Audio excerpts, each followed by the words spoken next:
Live from an undisclosed location somewhere in North America, it's the Boardroom, featuring my brother from another mother, the chairman of the board, Etep from the Place to Be Reviews. Greetings, Dominions and Domin. Oh wait, shit, never mind. That's my other gig. Hey, what's up? It's Etep in the Place to Be Reviews, and I'm here with all of you. And don't be afraid. That is just Rebel Wilson. It's just a little pussy. It won't hurt.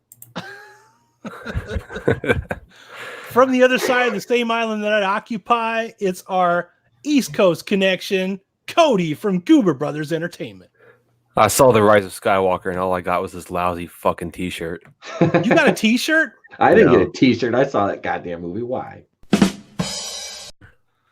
I didn't see nothing. I don't want a T-shirt. They never have a T-shirt in my size anyway. So they don't. What do you wear? A medium? I wear a 4XL, sir. I'm a big boy. I wear a 4XL. I'm a big boy.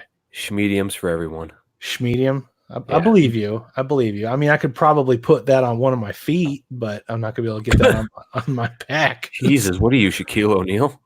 Speaking of which, Etep, I was telling you I was going to get a freaking bow tie for that gig that isn't going to happen now. Yes. It's a good thing I didn't buy that bow tie because I couldn't find anything that wasn't like bright blue or pink or red. Oh, we could have been Carrie and Daniels from Dumb and Dumber. I even found a teacup, dude. I was going to buy a teacup, and I'm like, no, better not, because they're not showing it. If you guys are wondering what the hell I'm talking about, Pete and I came up with this idea that we were going to live stream the Oscars, and we were just going to riff the whole thing. And every time that somebody did something stupid on the show, we were going to have a monocle and a bow tie, and we were going to have like a little teacup with our pinky out, turn my camera and say, be like, to be fair, to be fair. Now, to be fair. To be fair. To be fair. To be fair. Yeah, we were going to do that with a monocle and everything, because let's face it, I mean, they do go really up their own ass, so I mean, that was going to be a thing. But then I posted a poll in my Facebook group, and I realized that nobody fucking cares about the Oscars except us. It's just us. So, I don't really give a shit, but I hope the good movies win. We're not. I mean, that's the thing. Most of the movies that are nominated are movies that I saw and actually liked, and they're also movies that did well at the box office too. It's not just some shit that they shoveled out at the last minute, Oscar bait season to get. So. But people don't share that enthusiasm, and I'm already over it. I'm not going to dwell on it. So, as bad as I want to, it wouldn't be a good idea. What do I hear in the background? My Facebook group, and I realized Sorry, that was I just heard back from Mr. Tony Tone Deaf. Oh, okay. Is he joining us? He is in the chat. He is at work right now, and in a noisy downtown area, so he cannot. That's cool. Participate, but he's in the chat. Sal, unfortunately, could not make it tonight because duty calls, and that's the best I can say. So he is just going to be a trio tonight. I did try to get some people in at the last minute, but was unable to procure another guest. But if somebody comes on that wants to join us that we know, let us know, and we'll hook you up. We'll get you in here. We got some room, So we're just going to wing through this. But Pete and I did a show this morning.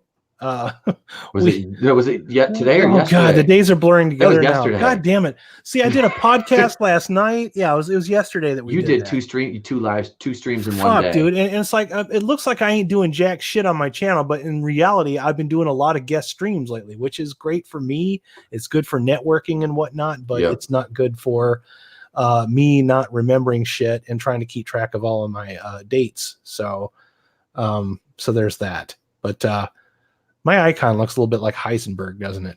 It does. That's good. That's just kind of what I was going for there. So should I talk in a Skegsy's voice now? No, please don't. Please don't. Please don't, and fuck you very much. All right. Seriously, dude. That's much better. I don't mind that image whatsoever. I mean, it's got a little bit of it's like a cross between Elvis Presley and what's his name from the Rebel Without a Cause? James Dean. James Dean. It's like James Dean and Elvis Presley, but a lot hotter and with boobs. I know. Yeah, I know. So there's that. Yeah, there is. There's my weird attraction to Ruby Rose because not that there's anything wrong with any of it. No. But anyways, we did do a stream yesterday. Get Yes, my we date did. straight. We were talking about this information. This is from Forbes of all people. And I thought this was like the website of Shilly McShillingtons, but maybe not necessarily this guy. Either that, he was just desperate for an article because fuck you, it's January. Star Wars: Rise of Skywalker is now the worst rated Star Wars movie ever. I mean, if you ask Cody, I mean, this is not news, you know. So It's not news. I mean, shit. I mean, shit. I didn't even have to see it to like know it was going to be, but I mean, here we are now, and it's awful. I mean, I think it's important to know that when we tell our fans that something is bad, we mean exactly that. We're not just trying to get on the bandwagon. Because I told all the guys, did I not tell you guys, if you saw the movie and you told me it was good, that I would go see it? I told you that, didn't I? Yep. Yeah. Yeah, you said that. And you've already told me, don't bother. Yeah, well, I mean, you don't have to see it. It's not like you're missing out on anything, but Not if you missing want- nothing. Yeah. I know missing how you like nothing. bad movies, so if you want my 2 cents, I do. I didn't enjoy Doolittle. I couldn't find enough excuses to get out of the theater for that one. I mean, I took like potty breaks, and then when I was taking the potty break, I like most time if I have to go to the bathroom in a movie, I try to go as fast as possible. This one I kind of stretched it out. You know, I was like singing little songs and drying my hands and staring at the wall and texting the boardroom, and I'm like, this movie is actual garbage, dude. It's just cancer. It is really bad. There's nothing I can say about it now, though, that hasn't been said over and back. I mean, some people have even gone back to see it a second time to see if it's really as bad as they remembered it. And it is. And according to Double Toasted, it's actually worst on the second pass. Like it never happened before. It never has a movie been worse the second time you see it. I think it's really funny that, you know, I saw The Rise of Skywalker and I was like numb after it. And then later on, my dad's like, I want to go see it. I'm like, all right, I'll go with you. And I'm thinking, all right, well, it's pretty bad. And, like, let's go see it again. So I saw it again for the second time in the theater. Oh my God, you saw it twice? Yeah, because I went with my pops. Oh, I'm sorry, man. Masochist. Man. Yeah. And the whole time we were looking at each other like, what the fuck? Now you gotta be careful. If you're like Pete, you'll get like sort of a Stockholm syndrome watching the movie, and you'll start to like it after a while. Yeah, it just, I mean, Not this, not Star Wars, not this one. This is different, huh? This is something, because this just came to the theater right in my town. Like they just started showing it the other day, and I'm like, I'm not going. I can't do it. I was like, because I was like kind of wondering the same thing too. I'm like, should I go again and see if, because I already know this movie shit. Like I sat there literally with the whole like my eyebrow and my face palm thing going the whole time, like for 2 hours and 20 minutes. So I'm like, should I go see? I'm like, I'm not going to spend any more money on this thing. I'm like, no, it's no. brutal. No, It's fam, brutal, I can't do it. I mean, like, listen, I can watch The Force Awakens and hate it. I can watch The Last Jedi. Just kidding, I'm not that crazy. But anyway, I've seen it Rise of twice. That Skywalker, was too many times. yeah, The Rise of Skywalker though is so fucking bad.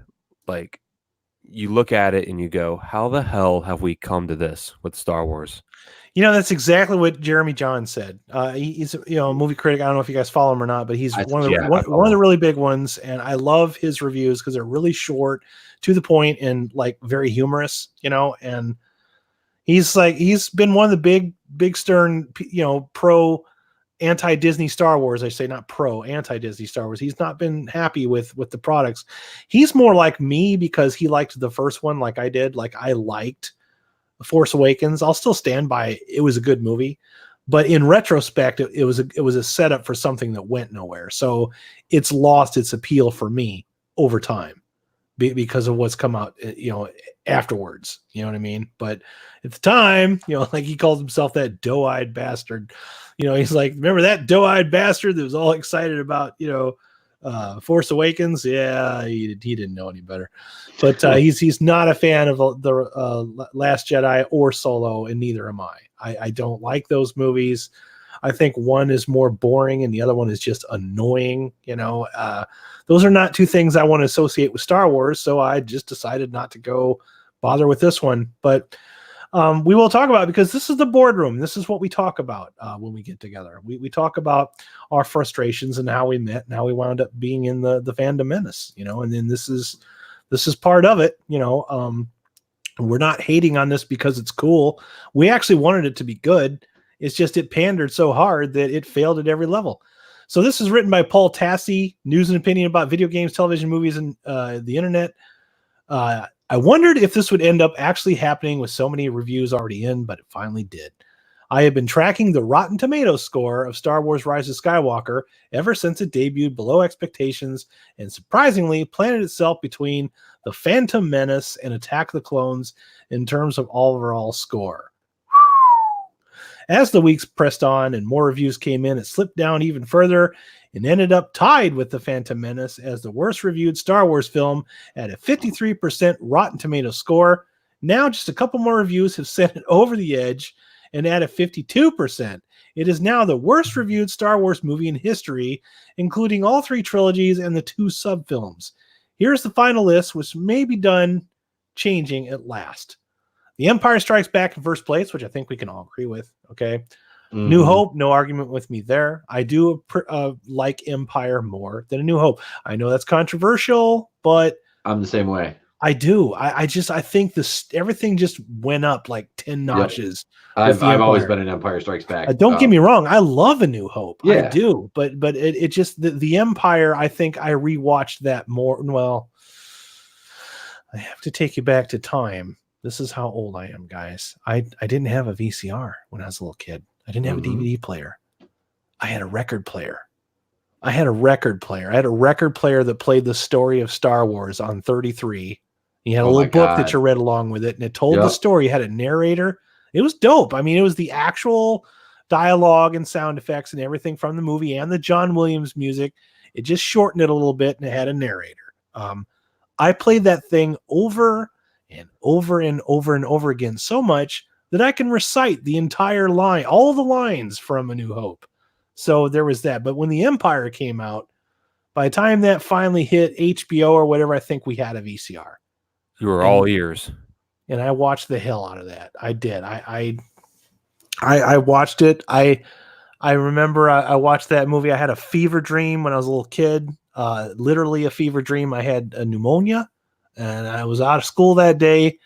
And I was watching Empire Strikes Back on HBO. Remember how we were talking about HBO the other day, Pete? That was like a big deal when it came out. Oh, God, yeah. And I was watching it on HBO, and this is how sick it was. I've never fallen asleep watching a Star Wars movie, at least not when I was a little kid. Like maybe now I'll fall asleep watching pretty much anything because I'm old. But, I fell asleep watching Empire Strikes Back, and I had a dream. I had a dream. Maybe it's a little too soon for that. But I had a dream that Empire invaded my hometown while I was in grade school. Oh, geez. So there were walkers going down the street. There were TIE fighters in the sky, like maybe about 150 feet off the ground. There were speeders, everything, there were stormtroopers marching in formation going down the street. All right. They were coming into school. They were rounding people up. I remember this like I was just there watching all this. And I'm like, this was like when I was in the third grade. Okay. And they broke into the school, and I remember Darth Vader with a regiment of stormtroopers walking down the hallway, and I'm hiding in a locker, staring through the little slats, trying not to get caught. And I woke up. That happened. That was like really terrifying, but fascinating at the same time. Yeah. So that was my fever dream. So yeah, I think we agree with The New Hope. Force Awakens. Now this is where I start to question things. Like, should that really be that high? I mean, higher than The Last Jedi for sure, but I think I would put Rogue One above that one. Yeah. How the hell is Return of the Jedi below Rogue One? We asked ourselves that question the other night. I don't even know, man. This is from Forbes? This is Forbes, yeah. Are you on a bootleg website, or is this like legit? No, this is Forbes, yeah. This is Forbes. Sit down real quick. Hold on. Yeah.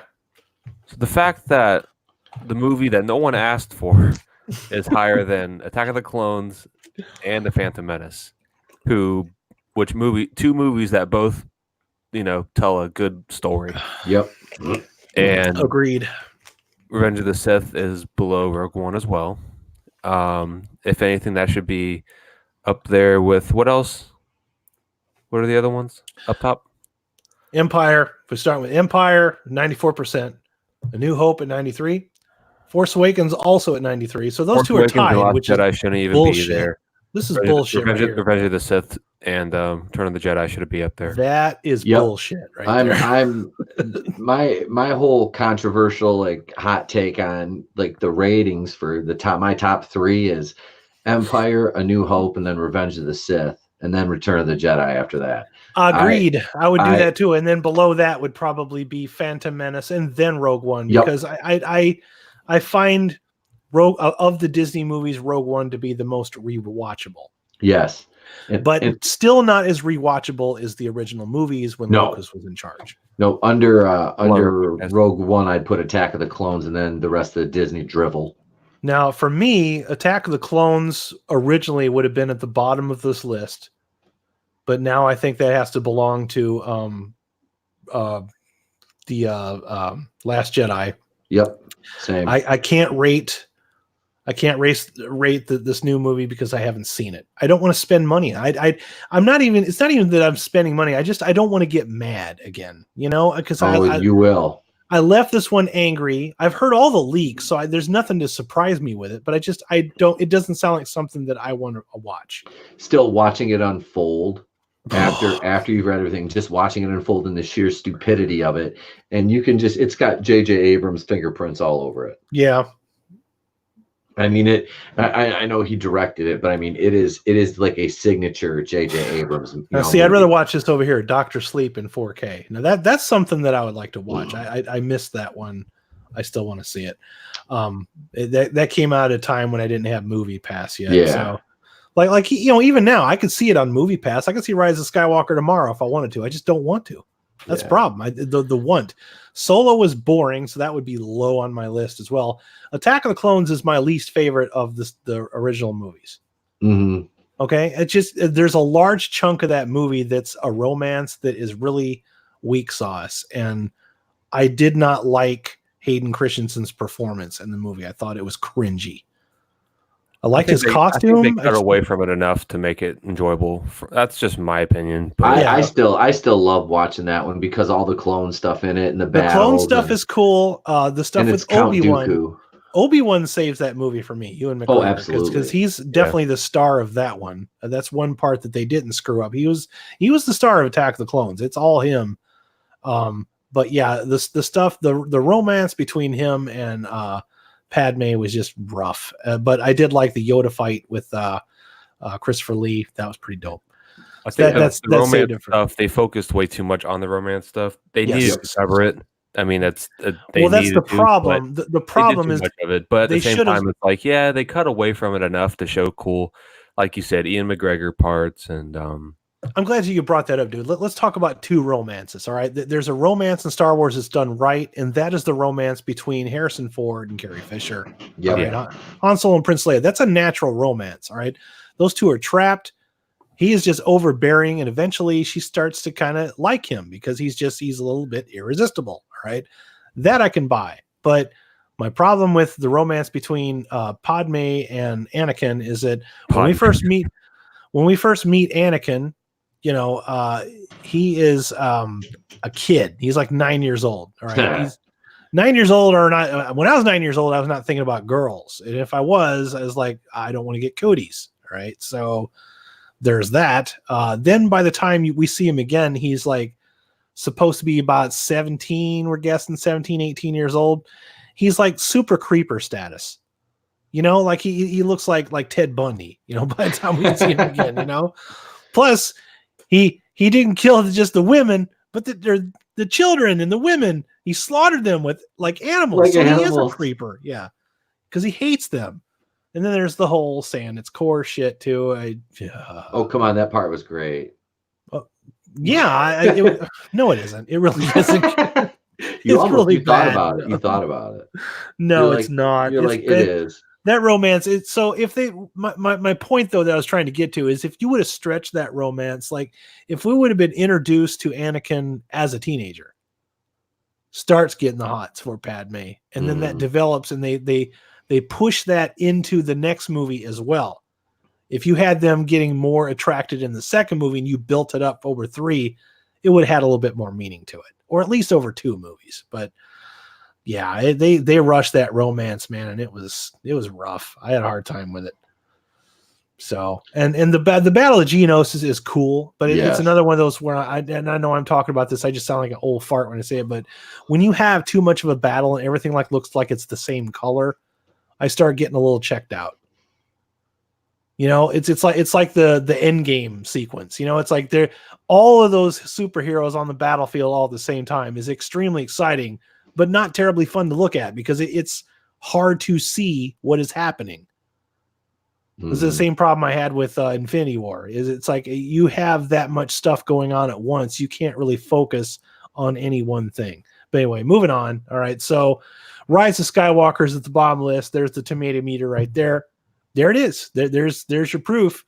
Yet still somehow is going to clear $1 billion. I'm curious as to why it's 86% the audience score. Thank you. And it hasn't moved. It shouldn't ever be that. The audience score is something that usually, tells the truth for the movie rather than the tomato meter. That is where I sense something insidious at work there. There's for sure. Okay. There's 90. Is there what 90s? I can't. The other day when we talked about this, there was 93,000 reviews or 96,000. Yeah, it says verified ratings. Let me see if it'll let me open that. No, I think that's bullshit. Yeah. Let me actually pull it up on RT and see if it's changed. If Disney can buy people to make good reviews on a tomato meter, I mean, what's stopping them from, their employees going out as regular verified viewers exactly and then doing it? I mean, let's be honest here. That's a fair question. You think that's going to stop them? No. Now maybe there is a lot of people that like it, but I doubt it. But the bottom line is I doubt a lot of people like this movie, and a lot of people that I've talked to that they kind of defend the sequel trilogy. They hate this movie. Mm-hmm. So with 96,000 reviews, that thing hasn't moved from 86%. I'm calling bullshit on that one. That hasn't moved from 86%. Okay, here's the current. The only thing that's changed, Pete, is the verified ratings is now at 94,000. Yep. 806. So only 1,000 more ratings since yesterday. And it hasn't moved. Not a single bit. So yeah, that's artificial as fuck. I'm calling shenanigans. Yeah, that is artificial as fuck. All right. That is people inflating this score to make sure there's still butts and seats. Yep. So that they don't lose any return on their investment. Now, are they people that actually follow Star Wars, or were they people that just went and said, "Hey, Star Wars. What are you gonna do, right?" Yeah, I saw Solo. Yeah, of course we had to go. Because it's Star Wars. You gotta see Star Wars. Now let me do this. Does it only let you do a review per ticket? Yep. Or only is it a review per account? Yeah, you can only do a review per ticket. Yeah. Okay. Say somebody is really defending this movie. Say they have a family of 5. What's stopping them from taking their wife and their kids' ticket? Nothing. There you go. Yeah, nothing at all. You can create another account. Boom. So you can have 5 reviews from the same person. We've already established a long time ago that Rotten Tomatoes is skewed as fuck, but it doesn't stop people from looking at it because this is in the zeitgeist. This is popular. They can also make accounts like Thomas Jefferson. And they use Abraham it to Lincoln. sell Blu-rays for fuck's sakes. I mean, how much do you think the Blu-ray sales are going to tank when it comes out? The Blu-ray sales will be fine because really? I know, and I'll tell you why. Because I know collectors that have to have every piece, even if they don't like it. I don't know, man. I'm not one of them, but I know a lot of people that are. I think when the Rise of The Force Awakens came out, people were hyped. 10 years without a Star Wars movie. Of course, they're going to buy into it. Last Jedi comes out, rubs a lot of people the wrong way. A lot of people didn't buy it.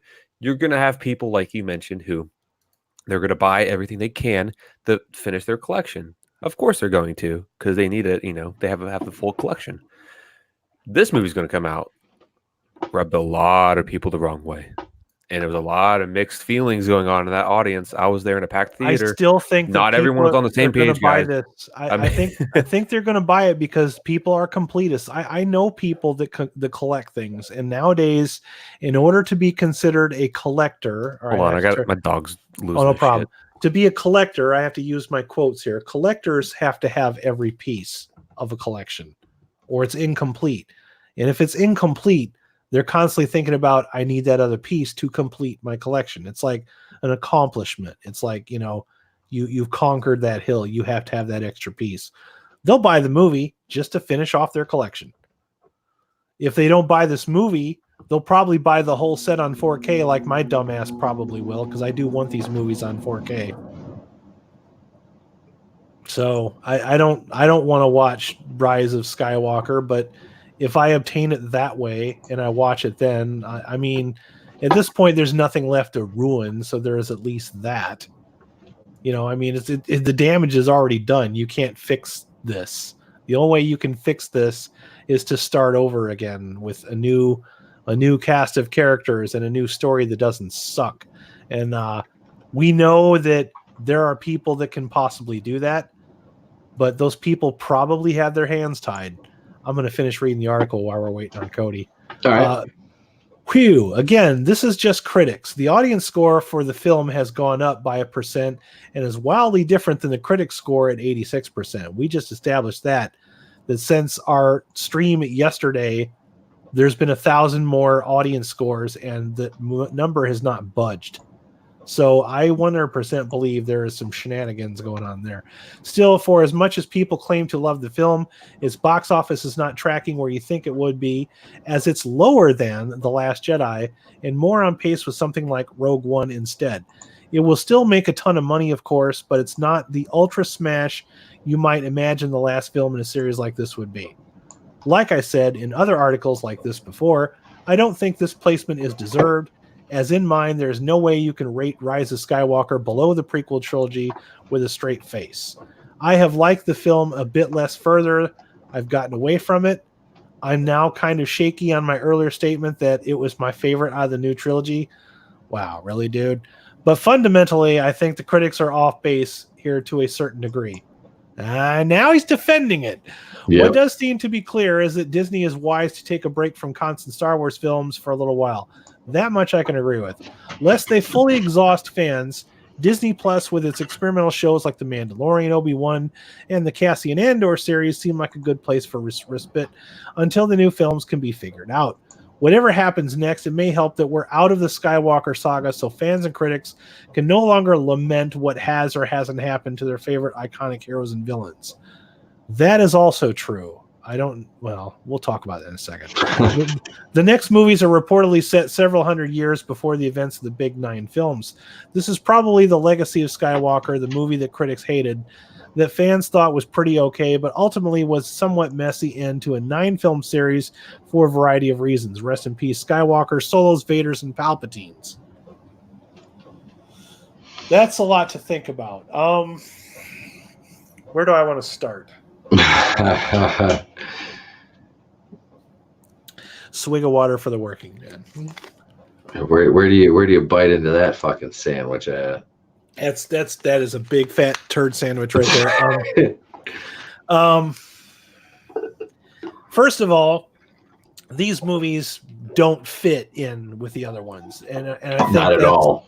I think we've gone above and beyond our way to establish that. 2, we live in a society where people are more obsessed with whether or not a fictional villain and a fictional hero is going to hook up. Mm-hmm. Like they treat this like it's Twilight. That's the way my fan, yep.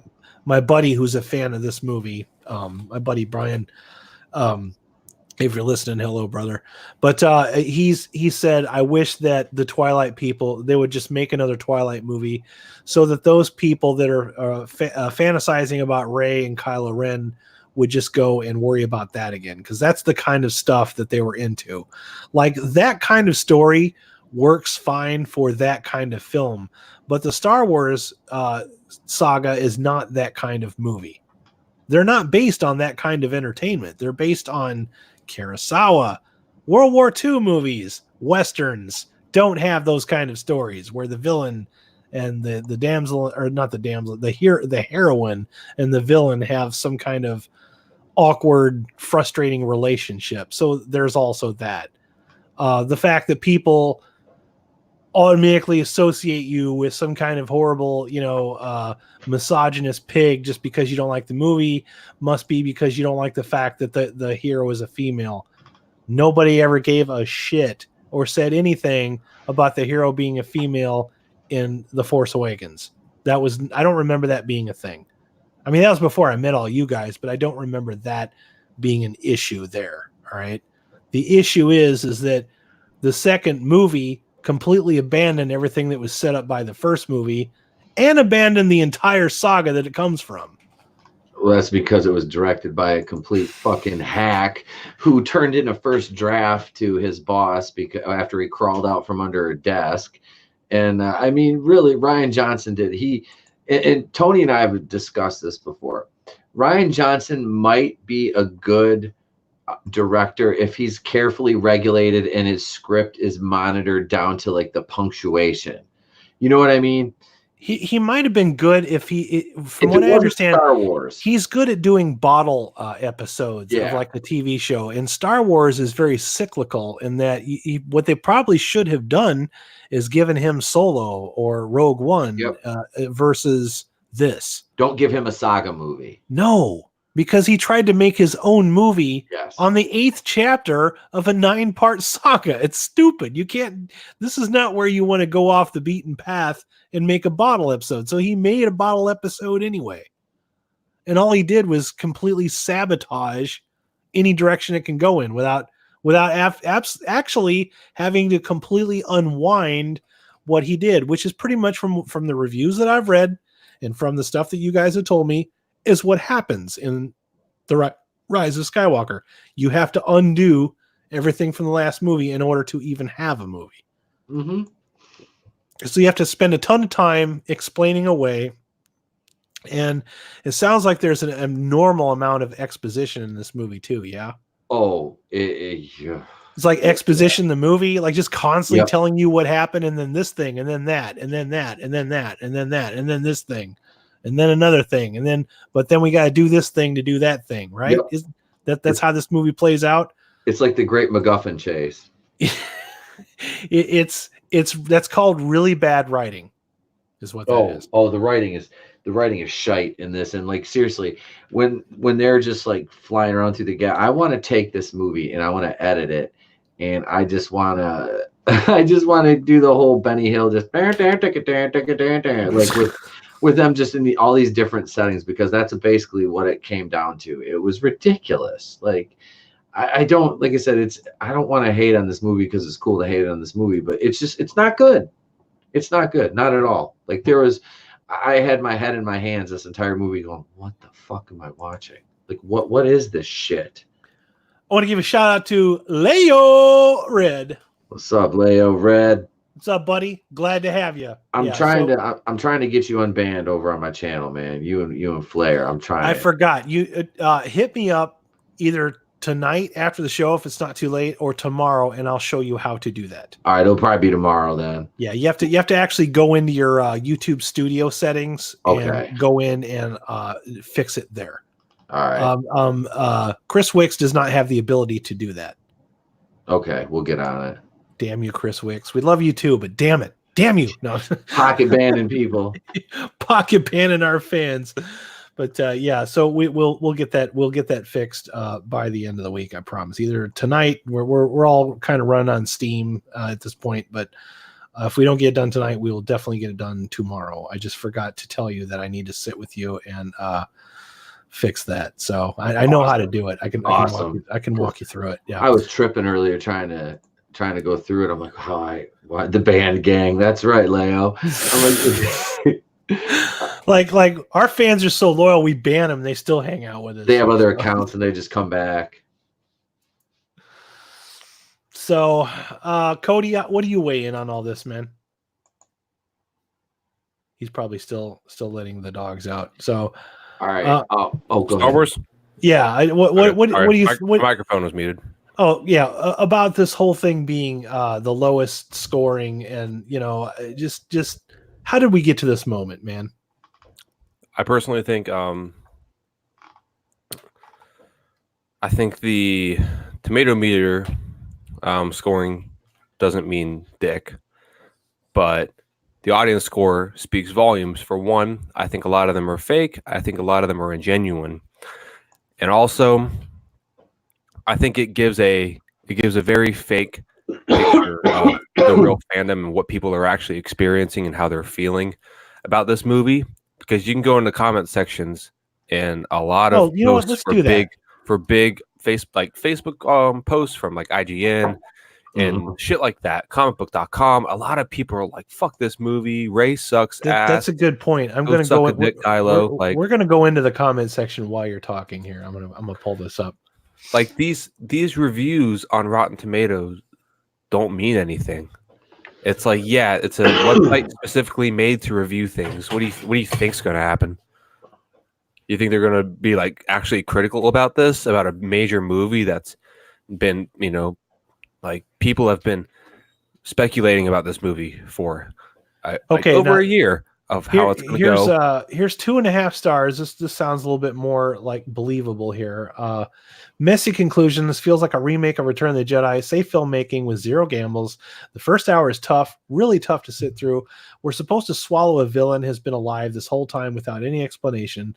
Things do ramp up towards the end, but Abrams and Disney have really nailed the coffin shut here. Oof.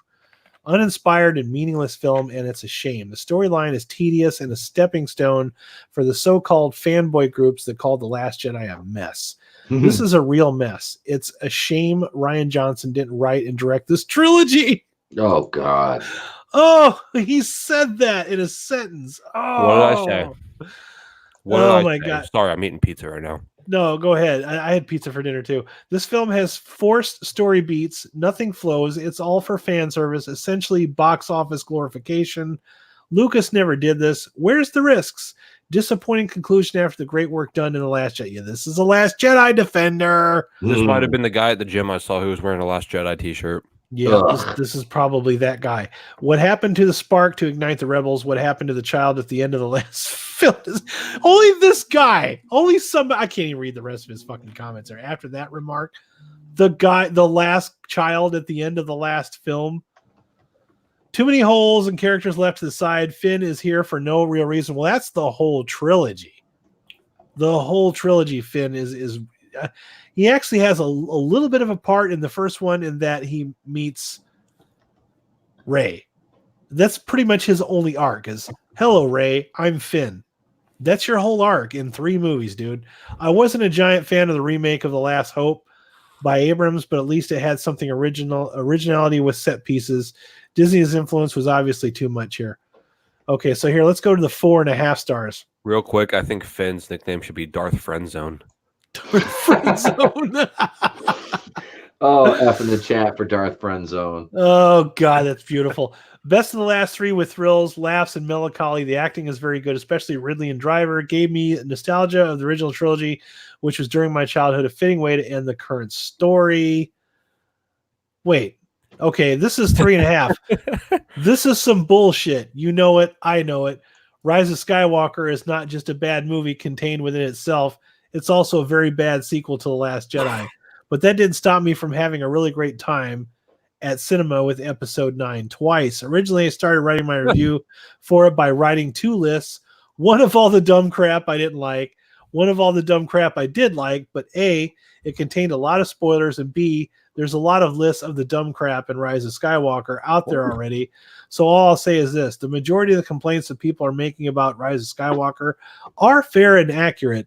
And whether you are a Star Wars fan or not, there is a very real chance you will not enjoy this movie. But between 2017 and 2019, I watched over 1,500 movies, and I thought that this movie was one of the better ones. What a confusing review. Wait. First of all, you've seen 1,500 movies in the span of 2 years. I haven't. I own a movie related website. I have not seen that. This guy clearly doesn't have a job. Second of all, He almost gave it 4 stars. And he Cody. called it bullshit. So Cody, you I don't clearly have a love the job. movie. I don't have a job, and I don't watch that many movies, dude. No, I mean, like, he probably like lives in some cardboard or something. With a There's DVD no player. way that you can humanly possibly watch that many movies unless you literally never leave the sofa. Well, that's what I'm saying. He must have built a fort in the alleyway, and he's like, "All right, let's get this portable DVD player next to the bargain bin at Walmart, and then let's rip it." At least you do other shit though. I like try to do other shit. movies. Yeah, I have a hard time juggling it sometimes. But yeah, even me, who is on like, I mean, I am on disability. I'm not working. I have not seen that many movies in 2 years. There's no way. I watch movies all the time for fun. I've not seen that many movies. So I'm pretty sure he's embellishing that 1,500 number there. That's how many Sharknadoes they're gonna make. Oh God, dude. Yeah, we're not. I promise every single person watching this show that Raiders of the Lost Flicks will not do the Sharknado series ever. God damn it. Let me say something real quick. We're not doing those. I love those movies. I listened and I mainly listened. I listened to it in the car, but Chris Stuckman's review of The Rise of Skywalker, and at the beginning of it, I don't know if you guys watched it, but at the beginning he starts talking about the movie, how he sounds like, oh man, he's disappointed and he's probably going to rip this movie. And he goes on a little bit into how it disappointed and really, really separated the fandom even more than The Last Jedi did. And he seemed kind of like saddened about it. And then later on, he starts talking about all these positives and shit. And I'm like, okay, don't act like you hate it and then start praising it. It's called denial. And I'll admit that there's a part of me that was in denial after The Last Jedi. It took me a while. This guy right here. It took a while to sink in that I just really did not enjoy the movie, and I was trying to talk myself out of it. I didn't want to be. I'm not the type of guy that ever wants to jump on a bandwagon. I'm very protective of my opinions. I'm very proud of them. I've gotten in a lot of fights over the years over my opinions, but I believe at the end of the day, the only way I can live with myself is if I'm being genuine with my own thoughts. Last Jedi is one of those ones where I really wrestled with myself about my opinions. Like, do I really fucking hate this movie? Should I be feeling this way after watching a Star Wars movie? Is it just really that bad? And ultimately, I had to admit that if it made me feel that way, it's not good. Here's a 5-star review. J.J. Abrams solidified himself as a fantastic choice for Star Wars with Force Awakens. With The Rise of Skywalker, he completely knocks it out of the park. Spectacular, jaw-dropping, pulse-pounding, and tear-jerking. This sounds like the fucking... Must have hit it out of a T-ball field then. This is like the pull quotes you put on the back of a rental box. This is what it reads like. Spectacular, jaw-dropping, pulse-pounding, and tear-jerking. Rise of Skywalker is everything about Star Wars I love. What was jaw-dropping about it? The fact that they almost killed Chewbacca by accident? The fact that it exists? Yeah. The fact that she waited 10 minutes while her friend got abducted to flip over a TIE fighter? The fact that they're fucking not there, but they're fighting, but they're using the Force to see each other, but not see where they're at, but also fight each other, and then rip necklaces off each other. Yeah, dude. No, that's how he finds her. What was jaw dropping? Seeing Lando shoot a crossbow through a stormtrooper's head out of nowhere because he's conveniently at that planet, at that party, at that time. Yep. When they need somebody to help them. Okay. What's jaw dropping? The fucking space worm that she magically heals, or the fact that they go through quicksand that should have killed them, but look, it's a fucking portal to a goddamn underground tunnel where the portals that they found is that in it's so there. 2016, you portals, you. The fact that they teleport lightsabers to each other. Okay, cool. Yeah, we can teleport now, guys. We're all Nightcrawler. Oh, and the fact that us three are all Skywalkers because we want to be. So there you go. You guys want to be Skywalkers? Because I want to be. I stood up in the theater. I said, holy shit. And like Oprah Winfrey, I'm a fucking Skywalker. You're a Skywalker. You're a Skywalker. You're a Skywalker. Went down my row of friends and everyone's looking at me. And I'm just like, fuck this movie. Can't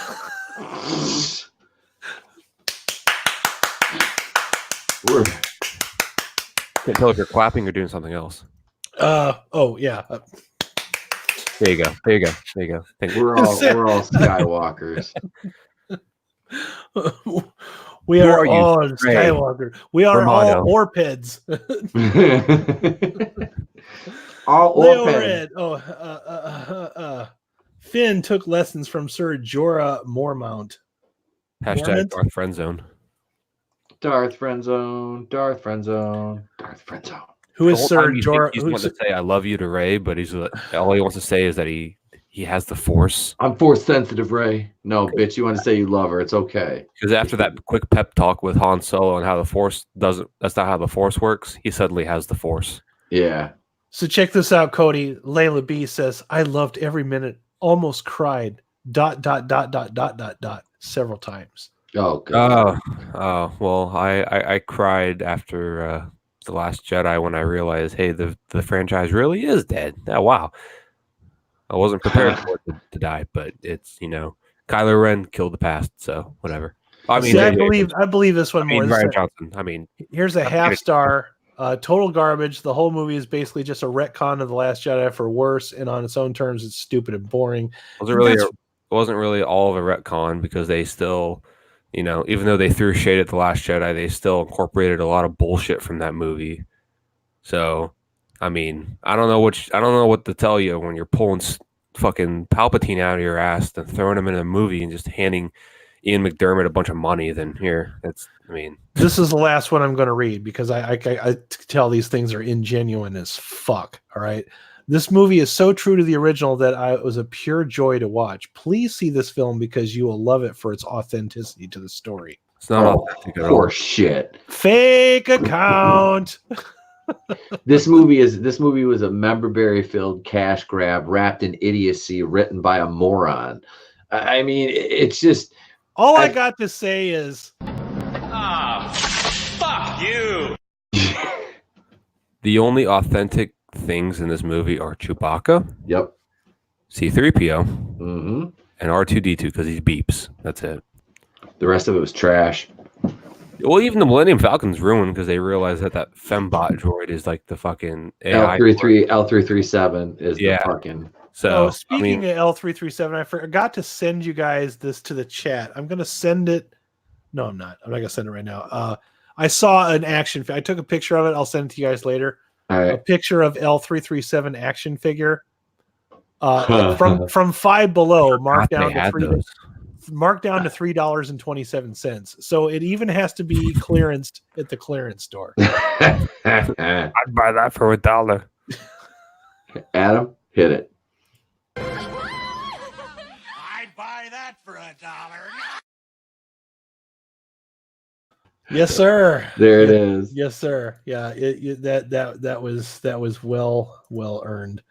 But yeah, so that was it. Lots of rays in L337. Yeah. There's still a ton of Jyn Ersos on the clearance rack. I didn't see Jyn Erso at Five Below, but I did see the Benicio del Toro guy. Oh, DJ. That's it. Yeah. DJ. What a stupid name in a Star Wars world. I have that figure too, and Trey always wants to shoot that one out of the trebuchet. Which one? DJ. Dude, I don't get him. I didn't understand that fucking I just was like, it's Benicio del Toro. What the fuck? Because I bought them all before I saw the movie. Like, if there's any figure that would go to the adult ed school, it's the fucking DJ. Oh yeah, he's definitely going to night school and trying to pick up 17-year-olds, buying them cigarettes and fucking beer. Today, Junior.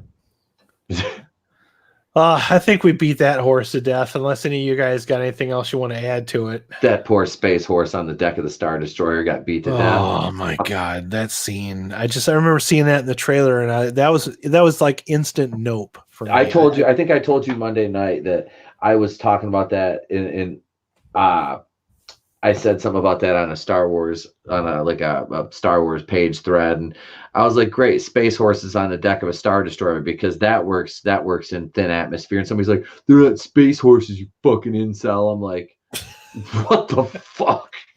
They're sports, Pete. Yeah, bro, I saw the movie. They're fucking space horses. I think it's funny that there's a couple things in The Rise of Skywalker, and go back to that comment about them. like retconning stuff from The Last Jedi.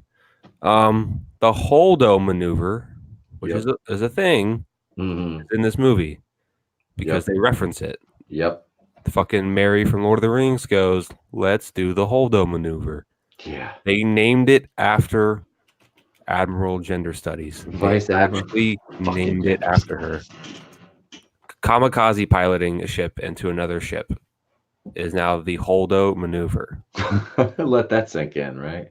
Like, and they added more sporces. Need I continue about sporces? It's just please do. Please continue Yeah. about sporces. I need to go grab a drink real quick. So please continue about sporces. okay. Well, I will not just do that. But anyways, Don't. Ray, you know how she swims in The Oh, Last yeah. Jedi after living on a desert planet her whole life with no Yep. water hardly. Yep. She knows how to parasail now. Oh, and that she's riding that little skiff out to the Death Star. Yeah, she knows how to like parasail and shit and navigate a ship through water. That's okay. That scene. Let's talk about that there for a minute because that killed me. All right, so yeah, she's lived on a desert planet her whole life, but she can perfectly pilot any fucking ship. She can do anything. So these people on the island say, "We'll wait till tomorrow when the storm dies down." These people live on this island. They're used to the conditions. They know the conditions. They know the water when it's too rough to be on. But old Ray just goes and grabs one of their skiffs and heads out to the Death Star because fuck your logic. My plot says I have to do this. I mean, it was utterly ridiculous. The fact that for one she did that, and two, what do you say? What? Sorry, my girlfriend's being sassy right now. Oh, well, tell her she better knock that off. Pete said he would knock that off. All right, sorry about that, folks. I was getting very dry there. I needed something else to drink. That's it. Go get Daddy's belt.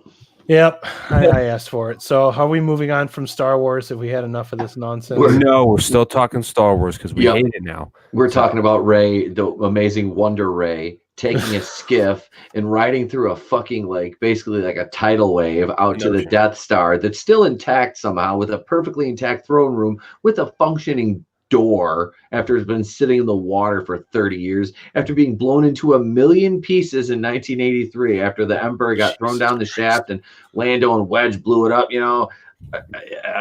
but hey, guess what? Fuck me, right? the door still works. In Return of the Jedi, the fans did. I know that Star Wars doesn't pride itself on space science, the fact that there are sounds in space after all, but that's fine. That's completely fine.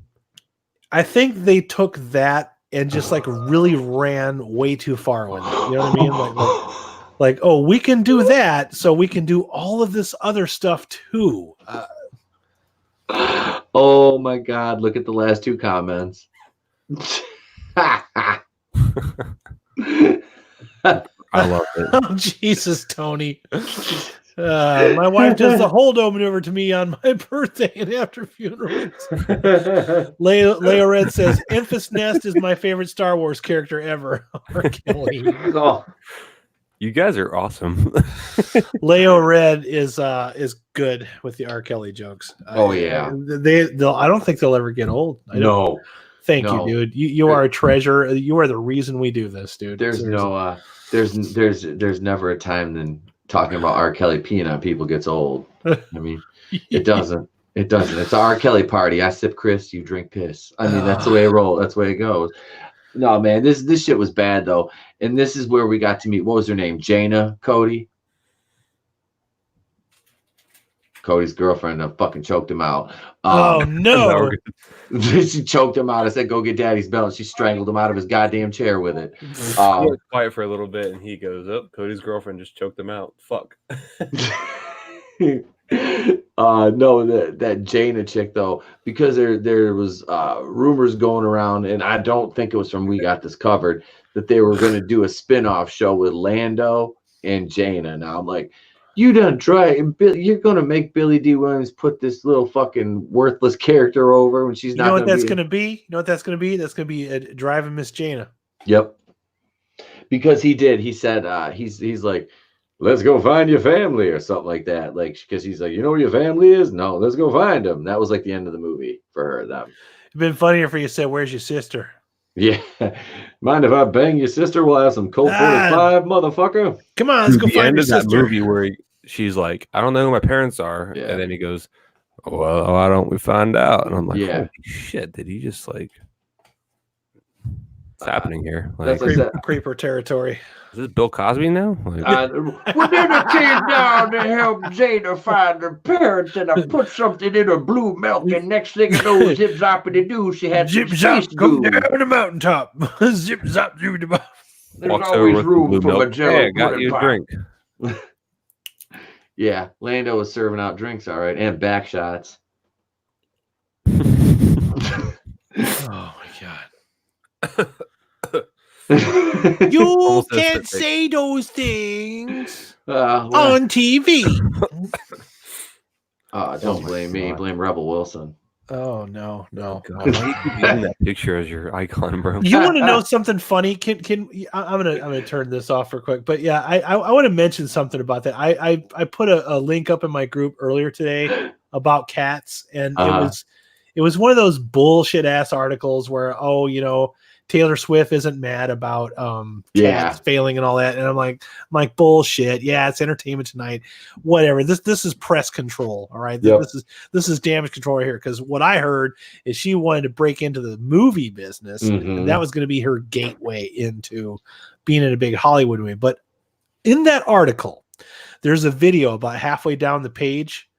And oh fuck, you know what? Let me see if I can just pull it up because it just we're gonna watch this. All right. I will probably get a copyright claim, but we're gonna watch it anyway. All right? I just got a copyright claim from video on December 20th. Oh god, My fucking Wonder Woman trailer reaction. This is too funny to not share. And honestly, I'd let him claim this because you know what? It's cats, and nobody cares about cats. They need anymore. all the money they can get. You know, this is not a trailer. It's a it's well, you'll see here. Let me see if I can find it. Yeah, I shared this earlier today, and maybe I didn't share this one. Okay. Damn it. Okay. I got ahead of myself here, but I saw the article and I was looking at it, and let me see if it's in cats. It's one of those, like it looks like somebody's making like the extras that you would put on a Blu-ray. Yeah. And it's talking about Taylor Swift recording new songs for cats in the process. And they make it look like they were almost filming their Oscar acceptance speeches before the movie even came out. You know what I mean? It's like one of those.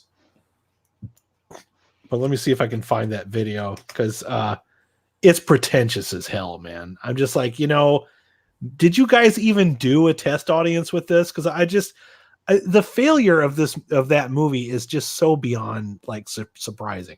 Like it just failed at every single level. Like they really floated this out here in November thinking they were going to be an Oscar contender. It does not have one single nomination in the Oscars at all. This movie is a firebomb. All right. It is a absolute epic fail. $100 million? Something like that. Yes. Oh God, I can't find the article. Damn it. This would have been funny too. But yeah, I guess it's not really that important to show it. It's just, it's I'll just explain it and save everybody a lot of time. It is Andrew Lloyd Webber teaming up with Taylor Swift to record a one new song for the movie based on the main character that's in the movie. Forgot her name, not important. Victoria, I think is her name. The character's name is Victoria. Forgot her name. Not important. That's the name. Not important, but it's the making, like the process of writing and recording this song, and it's filmed in a way where it looks like it's like a Blu-ray extra. And I'm like, are they going to put this on a Blu-ray? Do they really think they can salvage anything with this movie anymore other than oops? Like I'm going to rent it out of morbid curiosity. I want to see it too, dude. I don't know I'm- if I'll be able to get through the entire thing. I honestly don't know if I'll be able to stomach getting through. I will just. Are we still talking about Cats? Yeah, We are talking about Cats. Yes. I would have rather seen Cats than fucking Star Wars. Well, that's. Yeah, no. I think they were yeah. probably banking that a lot of people would have rather seen Cats than Star Wars, but I kind of that- hate that watching the Rise of Skywalker. Me too. So at least I could like watch something and kind of laugh at it and make fun of it. Cats, I would just be brain dead the whole time. talk Oh, about a no. rough choice for Christmas, though. You had either the worst movie in the world or the worst Star Wars movie ever made. Those were your choices for Christmas. Well, at least you had Jumanji. Yeah. Merry Christmas 2019. Well, Jumanji came out like around Christmas. Thanksgiving or a little bit after Thanksgiving. December, dude. It was It was early December, though. No, it was the 20th. Didn't it come out on the same days? Or the week before Skywalker? Dude, Jumanji came out, I think, the week before. It came out the week. It came out the 13th. Yes. Dude, Jumanji was the shit. Jumanji was good. I enjoyed Jumanji. I enjoyed both of those movies, and of course the Rob Williams original, which are all in sequence now. It's all part of the same universe. Now I know that. I was in the impression that Jumanji: Welcome to the Jungle was a reboot. It's kind of a soft reboot, but it is canonically with the original, and they established that even more in Jumanji: The Next Level. Well, they also set up for another one. And I'm fine with that. I'll go see it. I will go see it because I have enjoyed these movies a lot more than I thought I would.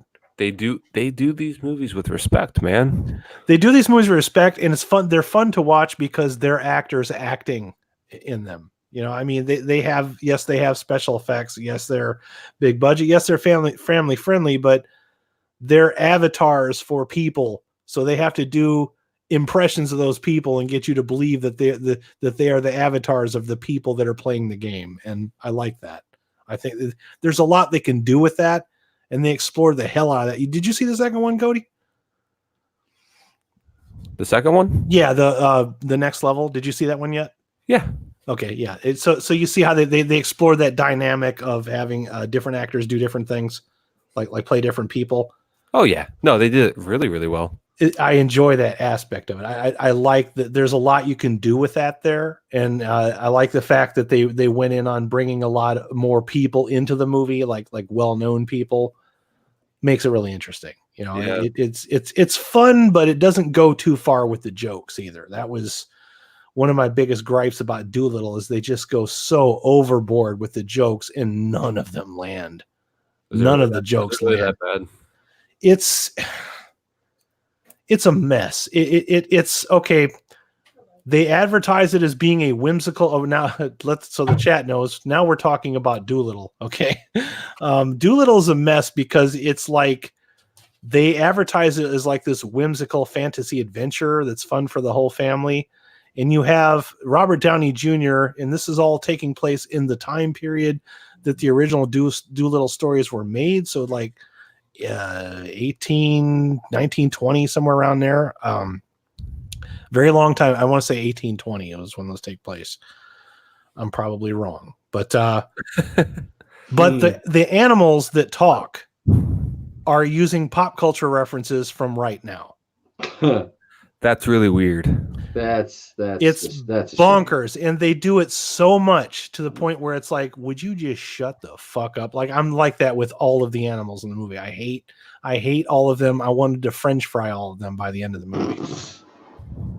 I hate the animals because every time they like okay, all of the Jumanji movies have moments where you have some feelings for the characters in the movie, and it sets that up. This movie does not allow you to feel anything because it's just really hyper. Every time it starts to even attempt to get a pace going or tell you a story, they have to stop and inject a joke that an animal does. It's almost like they have like a set amount of time to the next joke. Like it can't go longer than like say 15-30 seconds until another animal joke comes in. And it derails any kind of feeling for any character that you could possibly want. They don't establish the characters hardly at all.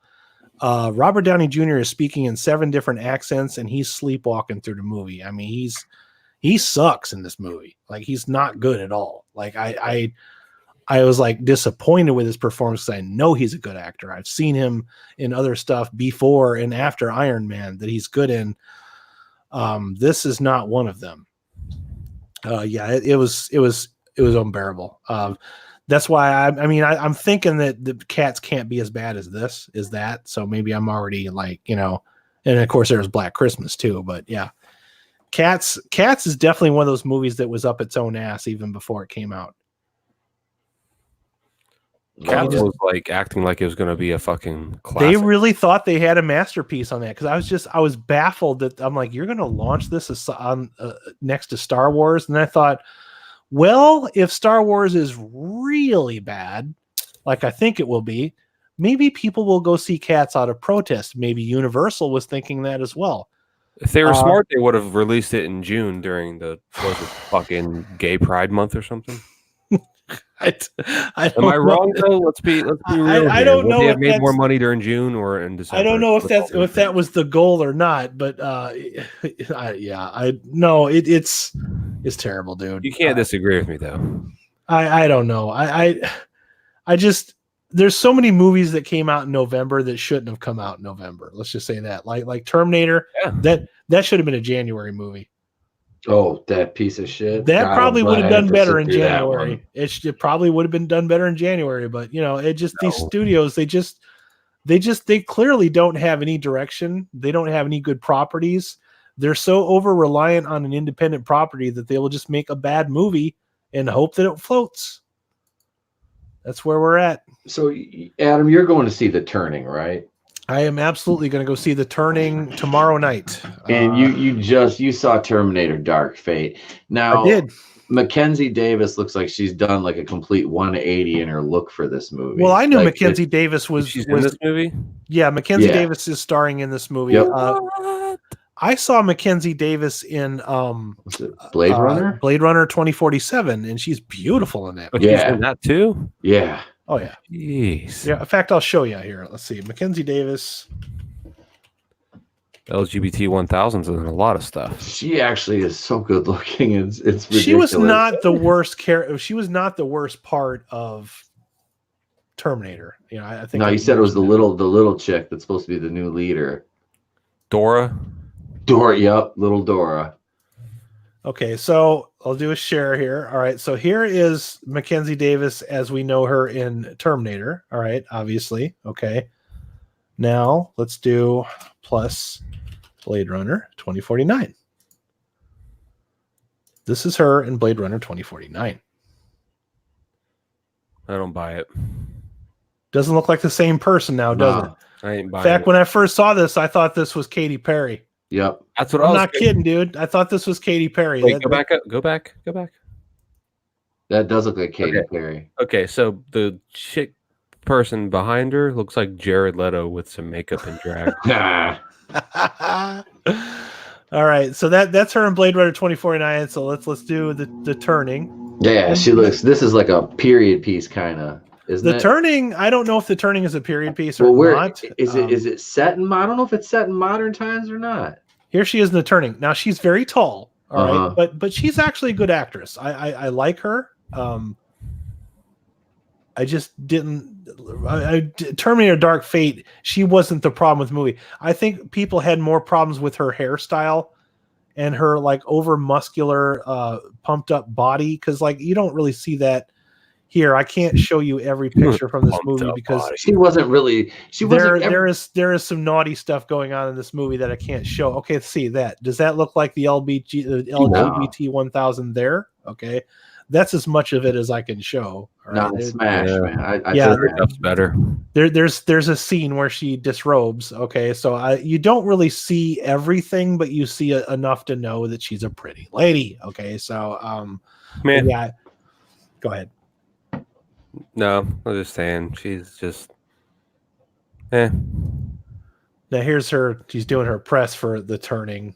Dude, it looks like fucking Caitlyn Jenner. It's like, but this movie it's written by the same people that do The Conjuring, which I love. Those are really good movies. Is it really? The first two Conjuring movies are really good. It's directed by the lady. The lady has done some episodes of Handmaid's Tale and Game of Thrones. So it's directed by somebody that apparently knows what they're doing. So I think I think this is a a remake of a story called The Turning of the Screw, I think is the name of the story. It's a famous horror story, so this could be good.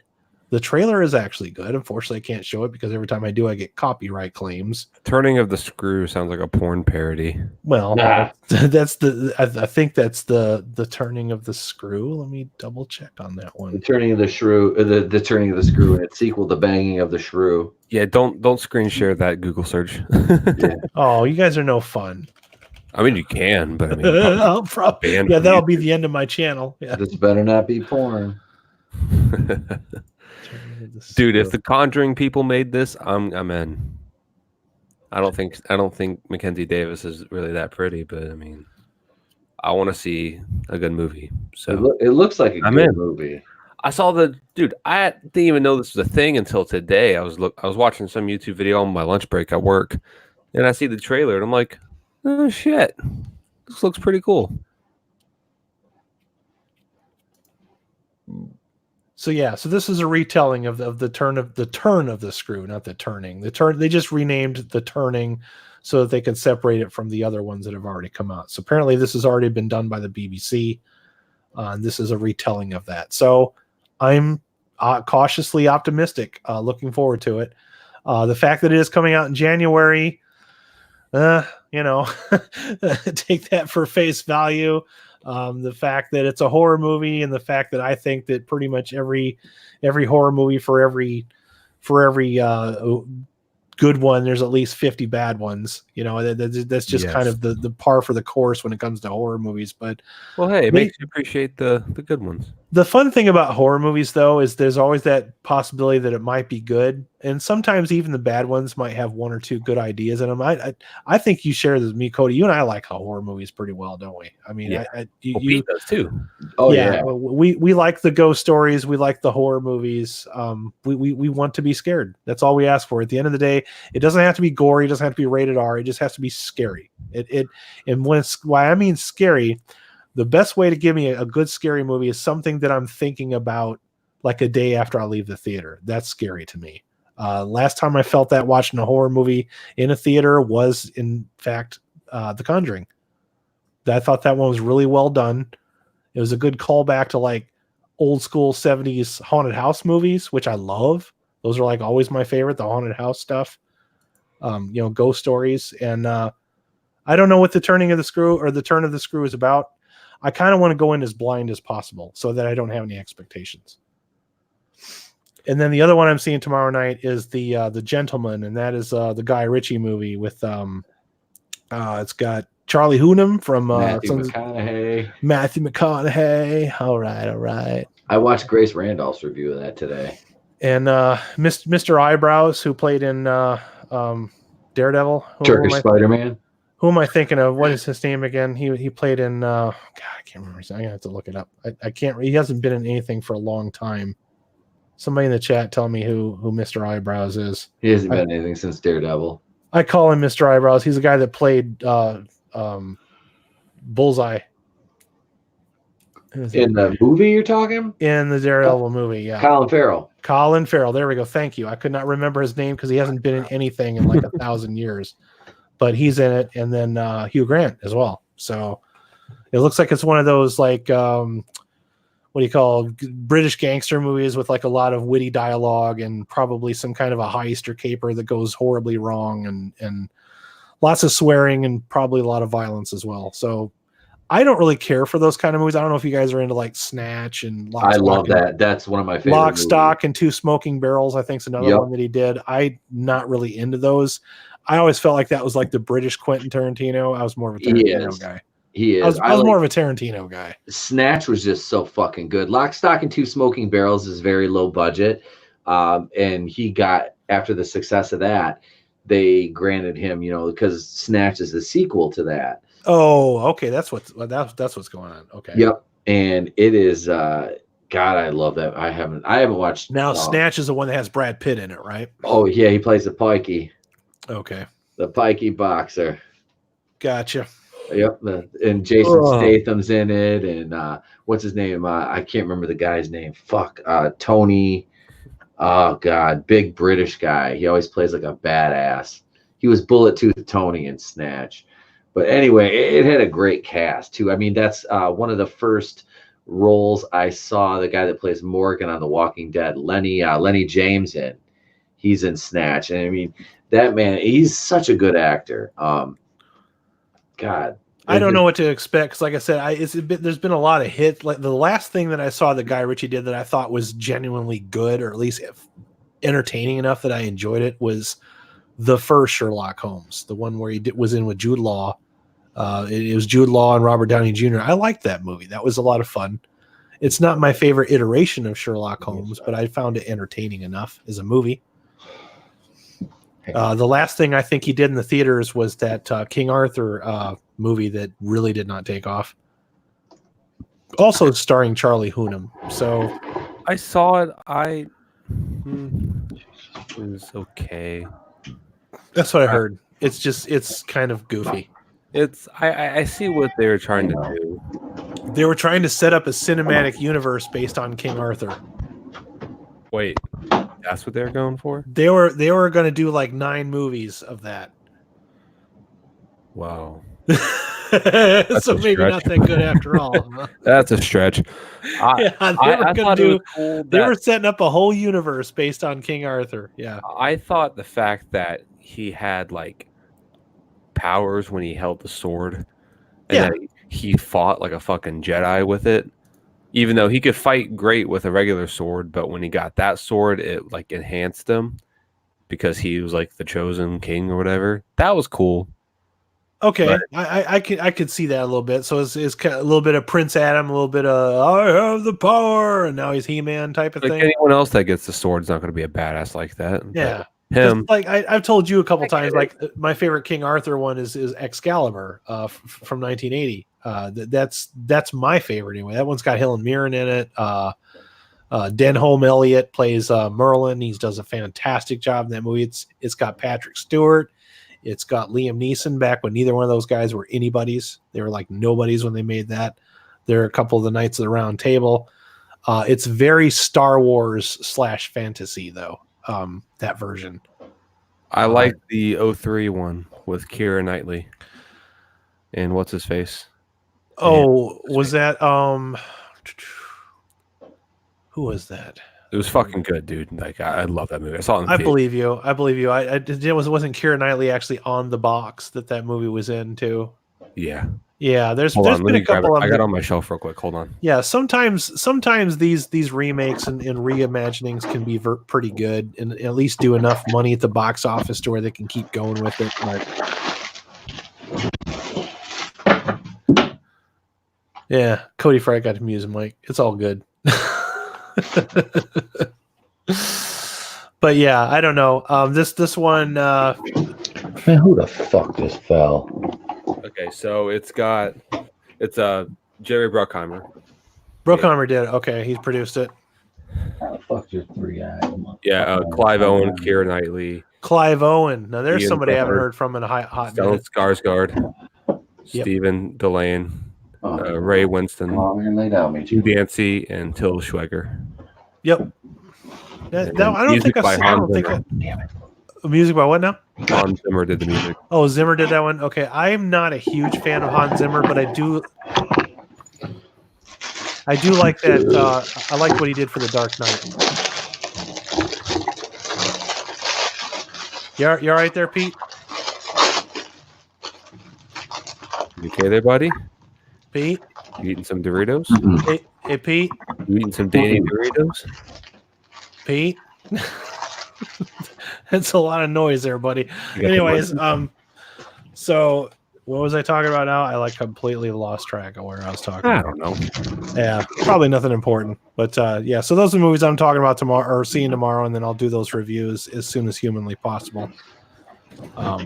But yeah, so what I wanted to talk about next was The Joker has 11 Academy Award nominations, and I'm not going to talk about Oscars ad nauseum because you guys have made it perfectly crystal clear in my Facebook group that you hate the Oscars and you don't have any desire to listen to us talk about the Oscars. But I would like to present you with a question. Now, at one point, and I do have to pull this up for visual aid, I'm not going to read this whole damn list again because we've done it ad nauseum, okay? Let's see here. So Oscar nominations. All right, Oscar go. Here we go. Share screen. I do believe that Joker is nominated for has a Best Picture nomination. It is. Okay, there we go. Irishman. And here's this one's got the picture. So if I don't think it's going to, all right, because I think there's too much at stake. Oh, look who's off to the right here. That'll be our next topic. That was in my goddamn video today. Yeah, that'll be our next. She looks like a cross between the Silver Sable and that girl from X-Men First Class. The one that turns into glass, and you know what I'm talking about, like the Brie Larson. Yeah, she looks like that character from that X-Men movie. But anyway, so if Joker was to actually win Best Picture, you know, just to remind you guys, this was the movie that was socially irresponsible, the movie that people were running out of the theaters and leaving on, the movie that people that hate us, the same people that hate us, say is a really dumb movie. Like they hate this movie. Critics hate this movie. Not all critics, but there are a lot of critics that hate this movie. And somehow yet 11 Academy Award nominations. If this one wins, how many people are going to literally implode? Like blue check marks are literally going to implode if that happens. Oh, that Monday morning Twitter will be a blast. Do you know how many videos, guys, we can make just on this subject alone? I can't wait. Like we would be set for the rest of the year. Because you want to do a video just watching how people explode. Yeah, like Pete, you actually like arguing with these people, and you're pretty good at it. If I may say so. I don't really like getting caught up in the arguments because it's just a lot of throwing shade and saying a bunch of baseless accusations that aren't even true without any facts. Whereas you'll go all day. You're like friggin' Captain America. I do this all day. You know? Oh, I do. I'll punch back after like 4, 5, 10, 12 hours. I don't care. If you respond, I'm going to hit you back. And I've had those that go on for like a week. They'll just keep commenting every so often and like think I'm not going to respond. And then I come back with something and they're like, damn, his logic and reasoning, it's not fair. I have no cognitive skills. These people they're insane though. I mean, that's the thing. They live for that. I mean, this is the first time in a long time that I've actually been excited about the Oscars. Nobody shares my enthusiasm except for maybe you guys, but my fans not so much. This is something I'm going to have to just kind of keep it to myself, you know. But the thing is some of these other movies that are nominated, I love. Like I loved Ford versus Ferrari. We all love The Irishman. We've all seen it. We love it. Yep. I don't know what the hell this movie's about, but we're all pretty sick of Taika Waititi, so we didn't bother to go see it because the hell with that guy.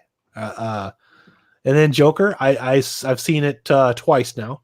Once in the theater, and then once I watched it with my parents, who are much older than I am, and somehow enjoy this movie. You know, this terrible, horrible, awful, violent movie that nobody was supposed to go see. My parents enjoyed it. I did not see this one because I thought this had just been done like 5 years ago, and now we're doing it again. Mm-hmm. And look who produced it, our buddy Amy Pascal. Of course, it's an Amy Pascal movie. Now, I've heard a lot about this Marriage Story. This is something that I kind of want to see. Before you go watch that, on YouTube, there's a video you need to watch. It's Marriage Story, the argument scene with Adam Driver and Scarlett Johansson, but it's Mickey Mouse and Goofy doing the voices. Should I watch it before or after I see this movie? Oh, I would watch it first. I don't care. I don't mind spoilers. When you get a chance, send me that link. I will definitely check that out. Somebody sent it to me the other day and I almost pissed myself. Why? It was like it's like a full on, it's like the scene from the movie, except it's Mickey and Goofy doing the voices. And Cody and I were talking about this recently. 1917.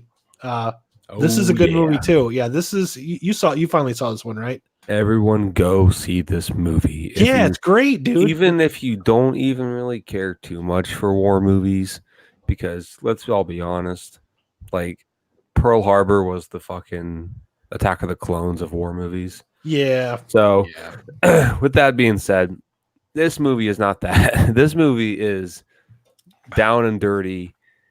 You're in the fucking fight with these two guys, following them, no cuts, and I mean, there's no cutscenes. Like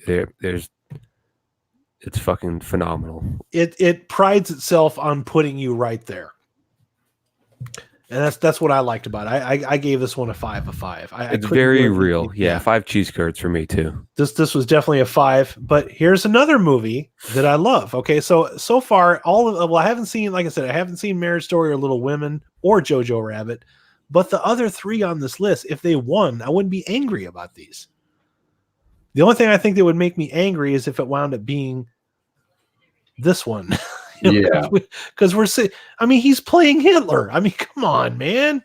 I don't see a movie with a dude playing Hitler winning an Oscar. What is this even about? Okay, film synopsis. During World War II, a lonely German boy's world is turned upside down when he discovers his single mother is hiding a young Jewish girl in their attic. Well, that story sounds familiar. The Diary of Anne Frank. Is that what this is about? So they're making a joke out of... Aided only by his idiotic imaginary friend Adolf Hitler, Jojo must confront his blind nationalism. Oh, that sounds kind of political. Listen, it's one thing to make light of bad situations. It's one thing to make jokes about historical instances and historical moments. It's another thing to make light of a fucking dictator who killed millions of people, and to also, kind of make fun of like the whole, Holocaust thing. Yeah, they're like poking fun at the Diary of Anne Frank. It's like, I get it, comedy, it's comedy. You're gonna, sometimes you'll offend people, whatever. But in this case, I think it's just the fact they crossed the line with it that just rubs me the wrong way. So I don't know.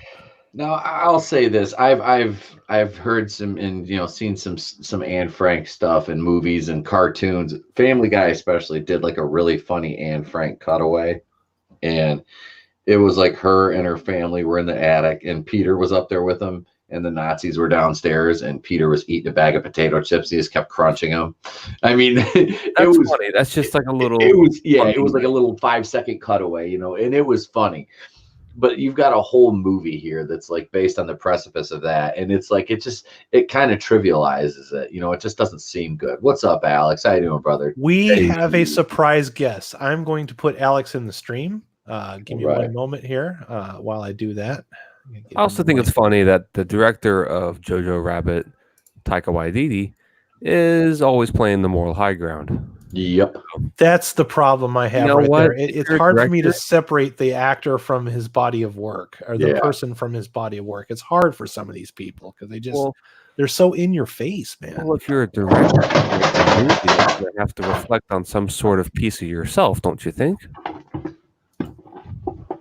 I mean, am I wrong, or like? No, you're not wrong at all. Shouldn't your work reflect to you at like your creativity, like how you are as a person? I mean, I don't know. Like, I mean, what's his face that did Once Upon a Time in Hollywood? Tarantino. I mean, he's got that fucking foot fetish. Guess what's in his movie? But you still like that movie, though, didn't you? In spite of the. Oh, you haven't seen that one? Okay. No, but I've heard nothing but feet things about Pete and Alex watched it at the same time. I want to say like this past weekend.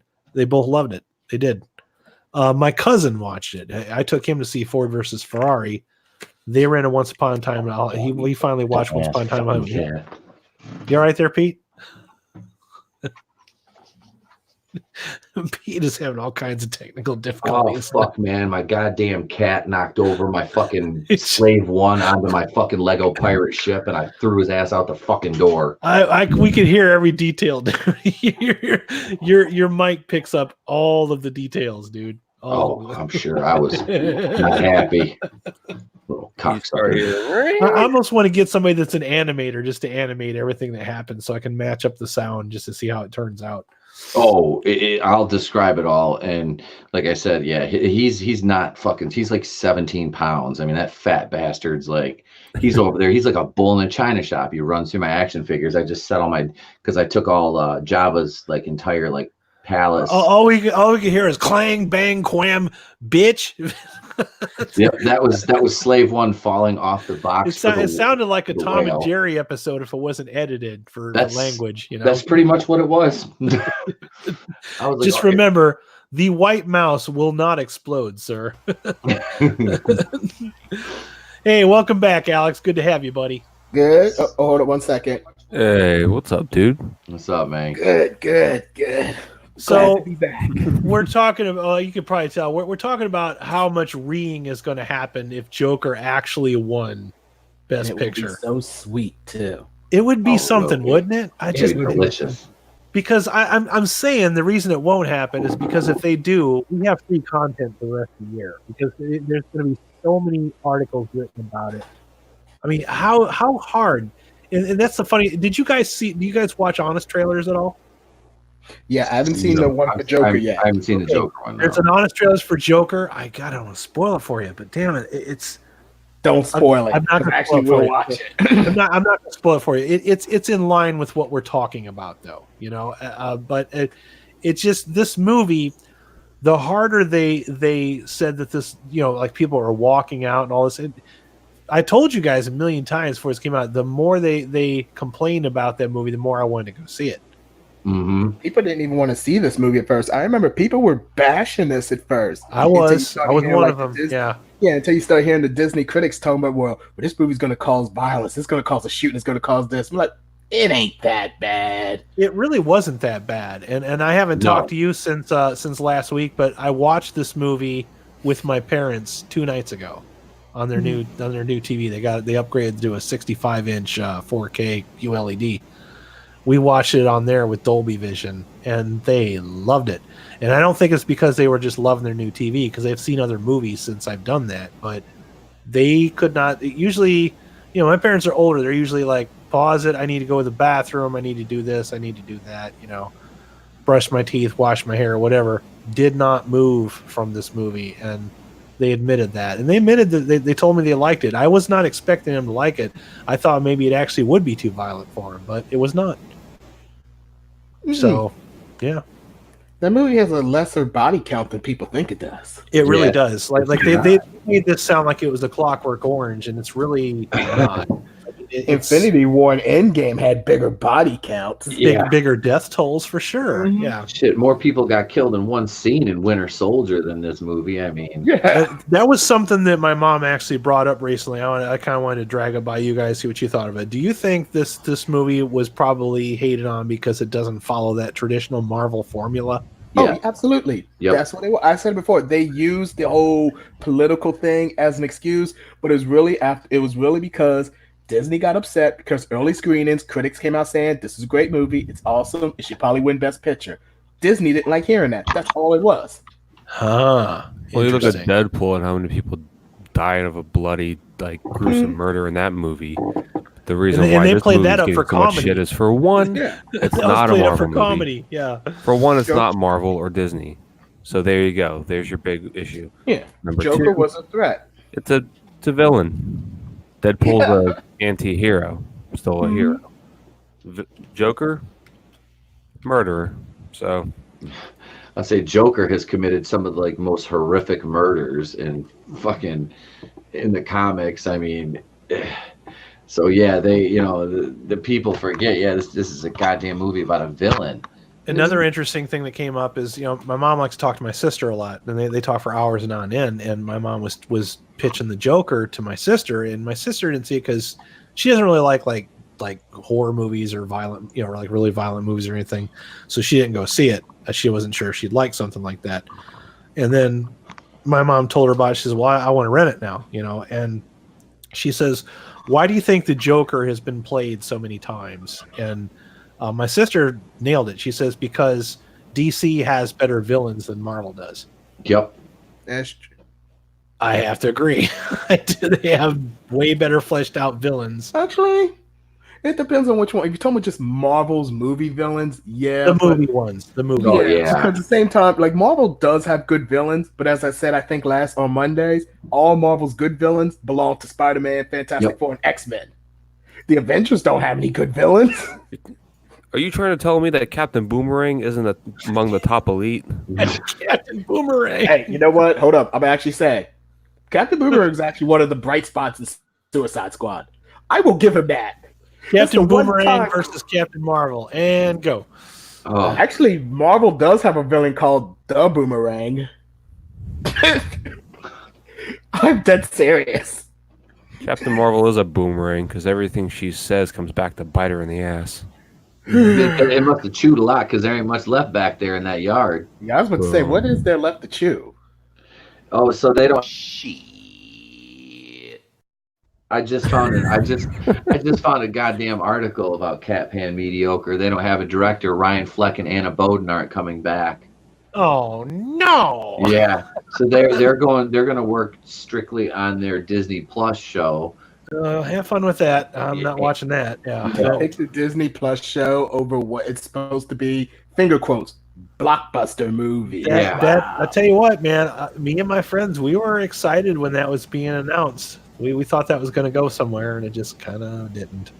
But I said, no, Suicide Squad. I still enjoy a lot of Suicide Squad. I don't hate. I like Suicide Squad. I don't hate the movie as much as most people do, but I admit that there are some glaring problems in that movie. I agree here, man. I couldn't finish it. There's too much setup, and not enough payoff. That's the problem. It's just like everything is a setup with very little payoff, and I'll never stop laughing at the Enchantress's dance. Oh my goodness, Never. dude. Hey, That come on, one dance. That Yo, lady show that my, plays Enchantress is screen real gorgeous.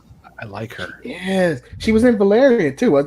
She was in Valerian. I like her in Valerian actually. I did. I'm gonna be honest. The Enchantress dance has made me laugh more than like 90% of the MCU's jokes have. It needs to be. Oh, dude, she's the fucking Captain Eyebrows that we were talking about earlier. Yeah, dude. Captain Eyebrows. Captain Eyebrows. God bless. So I was just pulling this up because critic consensus, this is fresh all around, man. 88%, 69% tomato meter, and you know that the other, 30% or 31% of those are Disney shills for sure. Oh yeah.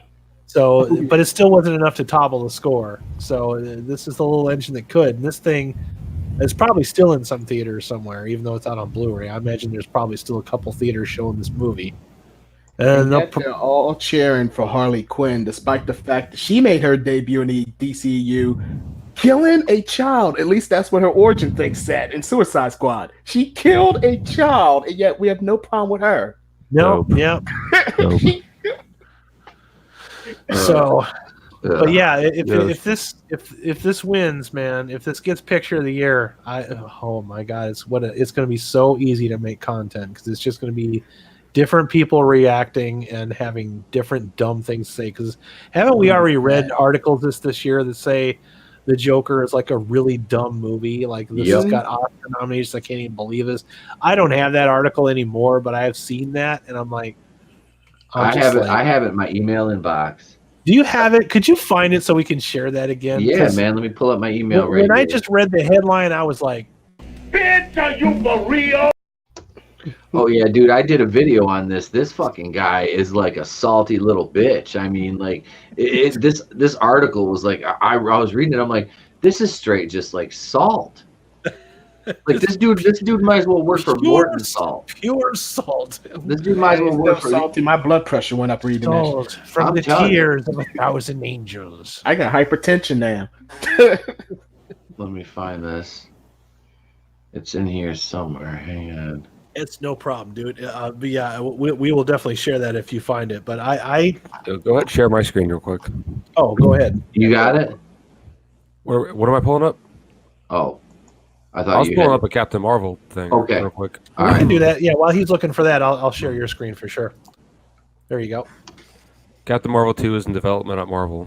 Yep. Is this one from comicbook.com or CBR? Actually, you know what, Cody? Screen Save that for the next segment. We'll plow that into the next segment. I don't want to plow Captain Marvel. I No, have higher I standards. just than meant that. the next topic. The next topic is about Brie Larson. So What's I wanna funny is save that it. she has like a fucking square like Caitlyn Jenner head. She's got more of a Batman jaw than Christian Bale does. I don't know. Her head looks more like a G.I. Joe figure than anything. This is why, like we was talking about Monday, why no one can make an action figure of her. No, yeah, bookmark that article though, because we're gonna pull that up in the next topic that we're covering. Coolio. Yeah, we're gonna do some Brie talk. Oh man, Here we got Yep, Leo. I got it right here. Leo Red says Aaliyah in Queen of the Damned had the best evil dancing scene. I don't know, man. I don't know, she man. did. That goofy She did, dance in man. Suicide Squad. Alex has a point there with Look, that. hold up. A Chantress dance made me laugh. Aaliyah's dance got me hard. So Yeah. Leo said and Selma Hayek in Dust Till Dawn. You know what? That was the best part of that movie was Selma Yeah. Hayek in that movie. And then, spoiler alert: when they killed her, I was done with that movie. I was out. How I dare was they kill done. Salma Hayek? Out! How dare you kill that beautiful creature? Not Yeah. right. Damn, Not were right you at all. George Clooney? I don't even Plot care if she was a twist: vampire. Zack Snyder directs Captain Marvel 2. Don't put that Oh. evil on Zack Snyder. Yeah. He would probably Evil. do a better job with that one. He probably That's would. what I'm saying. Well, first of all, he's gonna have no ass shots to make. It's gonna be really difficult.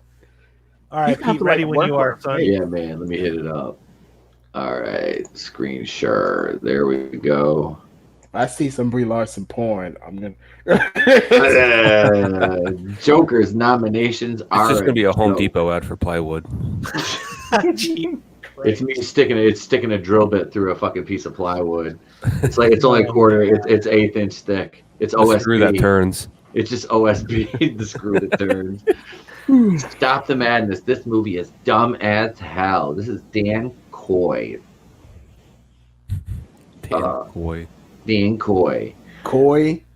Yeah, he's Did you being do a coy. typo and meant to put ass? I dare you to read the whole thing in that voice. All right. Ooh, Look, it was fine when people liked Joker. It made $1 billion. That's understandable. It's a comic book movie with style. It won a Golden Lion at Venice. I mean, Hirokazu Koreeda was not thrilled, I'm sure. But it's that a great film festival thought outside the box. Joaquin Phoenix got a bunch of Best Actor attention in critics' polls and lesser awards. No problem. It's a showy performance. The guy lost so much weight. Throw him a bone. Pun intended. As award season went on, though, it became more and more clear that the film might be a real player, not just for Best Actor. Fine. There's a long and proud tradition of nominations for overcooked performances in bad movies. But for real awards, actual serious awards-giving bodies kept nominating The Thing, the BAFTAs, the Producers Guild, my own damn union clutch my pearls. Today, as Joker receives 11 Oscar nominations, I'm literally seething, the most of any movie, including Best Picture and Best Director, is the day that someone must stand astride the tracks and say, enough. Stop the madness. Joker is not the best picture of the year. Joker is dumb as hell. Whatever. It's okay that Todd Phillips wanted to make a Batman movie that looked like Taxi Driver. That's a fun thing to do in the context of a comic book story. The result was exactly as entertaining and dumb as you might expect. You know what's funny though? Before you finish, it's only dumb when it's a movie that they don't like. If this was Captain Marvel, it's the most important movie since Gandhi. Let's be honest. Guardians of the Galaxy was dumb. I love that movie, but it was I do dumb. too. I love it because it's dumb. It was dumb. That movie got by because of how dumb it was. They actually if this was Captain Marvel, he would have a completely different tone. Go ahead, Pete. I just had to get that out there. Now that you've stopped interrupting me, incel, what the result was not one of the 11 or 21 or 51 best pictures of the year. To reward it as such as well, not smart like me, because I write for the Access Media. That means I have a moral high ground and intellectual superiority, you fucking incels, neckbeards. From its dumb yellow title card to its anti-hero's dumb delusions of grandeur to its dumb absolute belief in its own transgressiveness, Joker is just as stupid as can be. It is a movie designed to seem impressive to anyone without much of an understanding of film history, who's maybe seen clips from Taxi Driver online. But me, a film critic, I'm the smartest person on earth, obviously. It's a movie designed for people who must rush to get on Twitter to see if everyone catches the reference. Wow. Hey, can I do a rebuttal right quick? Absolutely. Please do. So he's just saying, oh, it's just a taxi driver with a Batman movie in it, right? Yep. We all do realize Black Panther was just Black James Bond, right? Mm-hmm. At least until the third act fucked it up. But it was just Black James Bond. Or The Lion King. Kind of is. Got it. It is. It kind The of. third act is Lion King. Yeah. The first two acts is James Bond. But I was like, yeah, Black Panther did it too. Yep. Doctor Strange, I actually love Doctor Strange. But Doctor Strange was just Iron Man with magic. Mm-hmm. Guardians of the Galaxy is Firefly. Oh God, yes, it was. I was gonna It say is. Star It's Wars. Firefly, dude. Firefly. It's the same thing. It's just Yeah. I like it. I like it almost as much as equally. I don't want to say I like it more, but I like it equally. Go ahead, Pete. Are you Go white ahead. supremacist done yet? No. I'm black. We're I know. It's we're done That's what makes it so spitting delicious. our venomous. I'm offended by that. I want that soy boy canceled right now. And I'm black, so I can make it happen. He's got that privilege. Cancel out the soy. You can't Oh say my anything to me. God. Oh, bet you I can't. I'm black. I'll Hey, cancel. hey, God damn it. I had the Impossible Whopper today, okay? So I'm sophisticated. Yeah, he's moving up in the world. He's Yeah. You know- Gospel Whopper. It ain't no stopping him today. Alex, you know that's got a lot of estrogen in it, right? You know what? So does Thor, but I sat through that. He's not wrong. Oh. Oh Hey, my look, God. if I want to grow boobs, that's my own right. Don't judge me, okay? It's been a rough couple of months. I need some boobs. I got some. You can have them for free if you want. Just I'll mail them to you. No problem. You made it dark, Adam. You I made it did. dark. Yeah. Continue on, Pete. I went down that avenue. Joker is a movie for people who think that blood splatter and dwarf jokes are daring and provocative, when in fact they are extremely tired. Joker is a movie for people who think that movies about class riots demonstrate actual class consciousness by a Hollywood studio, when in fact the movie is porn for viewers who get off on squalor. Joker is a movie for people who think that starving yourself, being a pain to your coworkers, and allegedly kicking a dumpster so hard that you dislocate your knee are evidence of good acting. In fact, they are not. Oh, God. Oh, he's still going. Oh my Oh, God. yeah. Let's take a moment to note the music cues in Joker. White Room, dumb. Rock and Roll Part 2, no more aggressively inane song has ever been recorded. Smile, as in Through Your Heart is Aching. Come on, send in the clowns in case you didn't catch the reference. The film's many fake outs. Dumb, dumb, dumb. Our viewers seriously meant to believe that Arthur's cute and funny neighbor, played by Zazie Beetz, actually enjoys his stand-up routine and welcomes him into her life? Think again, incels. We'd have to be idiots to think so. Or are we meant to believe that the filmmakers intended all along for us to know that we're watching Arthur's delusions? Well, that would have been even dumber, considering how big the movie plays on its dramatic Tyler Durden-esque reveal. Oh, Actually, she was never there. Either way, it was annoying back when A Beautiful Mind won Best Picture for recycling this trick. 18 years later, if your movie shares its big twist with Last Christmas, it's neither smart nor Best Picture material. Oh, whatever. Joker is 122 minutes long, yet somehow contains 183 minutes of Joaquin Phoenix laughing uncontrollably. That's the point of his character. I'm sorry. That's fine. You can interrupt me all you want. Joker poses as a movie interested in exploring the enemy and alienation of contemporary manhood, the rage of the underclass, the fragile equilibrium of our cities. Joker is not actually interested in any of those things. It's interested in shocks and thrills, in valorizing its anti-heroes' put upon haplessness, in exploiting potent and crucial protest messages for the lulz. Does anybody else really just want to punch this guy in the face repeatedly? I'm trying really hard not to hit my computer. I'm constructing a very well designed shiv as we speak to carry out the process. Okay, This is painful to read this in this voice. It's so pretentious. It's funny though. This article, like I said, this is basically like my video. I was reading this going like, I can't believe this guy actually wrote that and expected. This guy had to have at least been beaten up in high school at least once. All right, at least once. Show me on the doll where Joker hurt you. This guy was an Arthur Fleck growing up. I'll guarantee he got shit kicked out of him. Above all, Joker is committed to grittiness. It's so gritty. It's Latino youths tormenting poor Arthur Fleck. Gritty. It's bums gathered around fires. Gritty. It's culminating right with citizens in clown masks smashing car windows and shooting Bruce Wayne's parents. So gritty you can taste the grit in your mouth, getting in between your teeth. Jesus.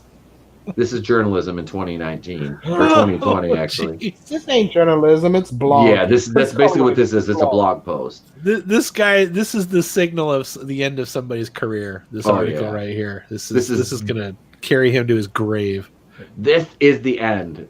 Yeah, no shit.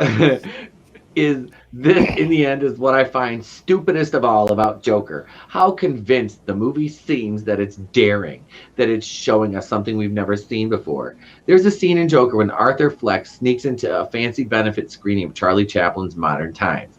Todd Phillips trains the camera on the movie screen as the little tramp roller skates closer and closer to a steep drop. Get it? Phillips is asking, nudging us in the ribs. We, too, are unafraid to skate close to the edge.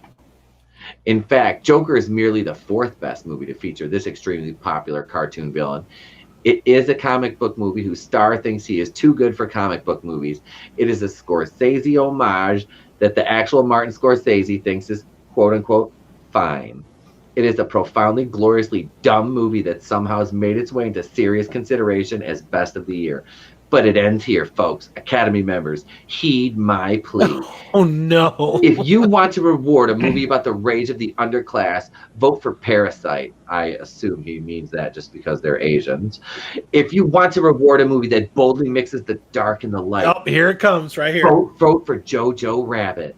If you want to reward a movie for being indebted to the work of Martin Scorsese, vote for The Irishman, but do not vote for Joker. It is not magnificent, sublime, monumental, or extraordinary. It is dumb. Follow me on Twitter. Oh my God, dude. This article. So for that reason right there, I hope to God this movie wins Best Picture. Yep. This guy would probably kill him. Just so that this is the guy right here. This is the one that we're talking about. This will be the first one to literally implode. Like he will swallow himself and die. Let's see if they have a picture of old Danny Boy, because the pipes are I want to make some points here that he made. I want to make counterpoints. Please do, dude. Please do. He kept talking with the music thing. Oh, you got to keep bringing up smiles. You got to bring up smiles. How many times in Age of Ultron did I have to hear, but I got no strings on me? I was about to fucking shoot up that theater. Yes, sir, dude. I'm glad you said something about that, because I was like, okay, I get it. This is Disney, and they can say that and get away with it. Like it was funny in the trailer, but then when you see the movie, and they just Ultron just repeats it over and over. I was like, oh my God, shut up, dude. Shut up. That's not a character that's like skating with a very thin premise. You know, it's like that. You know, I've seen. Who's the guy that played Ultron again with James Spader? James Spader. I've seen James Spader on Blacklist. All right, way better villain, more convincing there than in Age of Ultron. He was a better villain in The Office. Yeah, he was poorly miscast. I love James Spader, but that was terrible casting him as Ultron. Agreed. It was an interesting villain that they could have done something with, but yeah, those references were getting to me, and that voice did not match that construct that he created. I just kept hearing James Spader. I just kept hearing. You know. And also, okay, he was talking about what is it? Joker is ashamed to admit it's a comic book movie. He's ashamed to admit it. How many times have we heard Kevin Feige say, we don't make comic book movies? Winter Soldier's a political thriller. Guardians of the Galaxy is a space opera. We don't make comic book movies. Ant-Man's a heist movie. I know it would have So- been like it. I don't know because you're the comic experts. Both you guys know the comics more than you. I know this would have like really destroyed canon, but it would have been more interesting if Jarvis would have became Ultron instead of what they came up with. Yeah. More or less kind of what they did, but yeah. You know, because it's like he shoot in there, and it's like so obvious that that's going to become the villain. He was evil Jarvis. Ultron was not set up properly at all. I think it would just they should have maybe teased that a little bit earlier, and then that reveal. The problem with Ultron was they were supposed to release Ant-Man earlier, which would have made sense because Ant-Man, the original Ant-Man, Hank Pym creates Ultron, not Tony Stark. Gotcha. So that would have been better. Yep. And Ultron kind of takes after Ant-Man a little bit, Hank Pym. So that's kind of why he's cold-blooded. He's a jerk. He doesn't care. But because of this movie, he was made by Iron Man. They made him jokey like Iron Man. Yeah, that movie was a mess. Although Hulk made him too. No one ever really brings that up. Nope. It never comes back. It's like we always forget that he's a scientist because we're too busy focusing on him. Yeah, like Hulk made Ultron too. Like they both did it. And then they turned him into a soy Hulk. Oh God, he's a soy Hulk. He really is. Speaking of Hulks, Edward Norton, I miss you. Amen. This is a good transition. Oh, go ahead, Pete. I'm sorry. No, they're gonna have the Thunderbolts are getting their own TV show now, which Adam, we talked about this like early last year. You have, yeah, you've mentioned that. And so they're gonna do a Thunderbolt show. So they're talking about bringing in the Red Hulk now, which I think is cool. You know, I'm like, cool. You know, you get it's going to be, you know, Thunderbolt Ross's his iteration of the team, not Baron Zemo's. Yep, and they're going to kind of build them up as the Thunderbolts, and then they're possibly going to do the Dark Avengers, and they're bringing Hulkling in too because of it's Hulkling and Wiccan are Wanda and Vision's kids. If I'm not mistaken, correct, Alex? Yeah, but I feel like the movies are never going to touch those, and if you do, because Scarlet Witch and Vision's kids, that's a whole deep well, my friend. That's a well even I can't get to the bottom of. They're bringing them in the TV show.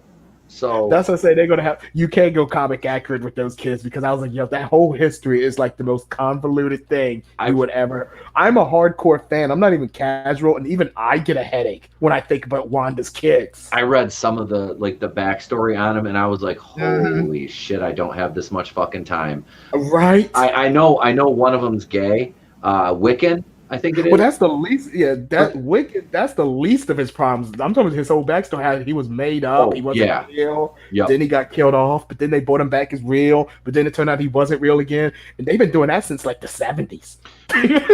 Well, the reason I bring up the thing that he's gay is because they're going to use that in the show to like its fullest advantage. You know, they're going to play that up, obviously.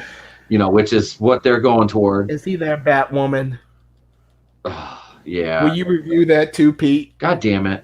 I am actually going to review WandaVision because that is one of the shows that because my love for Scarlet Witch, and they're actually going to give her comic accurate look. I believe in. Finally, I don't think they can do that. Yeah, I've been waiting for this, and I hope they do it in Doctor Strange too because I saw some concept art with Elizabeth Olsen and that I was like, yeah, me likey. I think she's a badass in the role, and I really dig her in that role, man. She is she's good, and she's the one Olsen sister that's never been insane or look like a gelfling. So we're good there too. As long as we're on Marvel, I'm going to segue into the next topic, which is our last topic of the evening. Pete and I over the weekend experienced some anomalies where all of the videos that we made last year about Brie Larson are suddenly getting comments again, and then being quickly deleted. But before we get into that, Cody found a nice article about Captain Marvel that I'm hoping he's still present is going to read for us. I didn't want to jump into the next topic before we were finished with the first one. I kind of hope that Joker wins the Oscar, but I don't. I'm not upset with those other choices on there either, other than maybe, I don't know, Jojo Rabbit, but I need to see it first. Did you I'm see pretty sure Did you see Leo Red's last comment? I did not. I did not. It says, I'm really interested in Wanda's kids, R. Kelly. Oh, Well, one of them is gay. you so- must have deleted that one because it's not Nope, coming it's- up on my. it- Okay. No, it's still there. I see It's it. still there. It's in the live. Oh, here There we it go. is. All right, got it. There it It took a second for the chat window to upgrade. Okay, so, but anyways, Cody, go ahead and read that article, sir. All right. So let me screen share. We're going to explore this phenomenon that is bretards. All right, so there you go. So this one? Yep, that one. All right. So Captain Marvel 2 is in development at Marvel. From Matt Singer. So basically, Captain Marvel's, getting ready. And then we get a show of hands and who's excited. That's what I thought. Very good, boys. All right.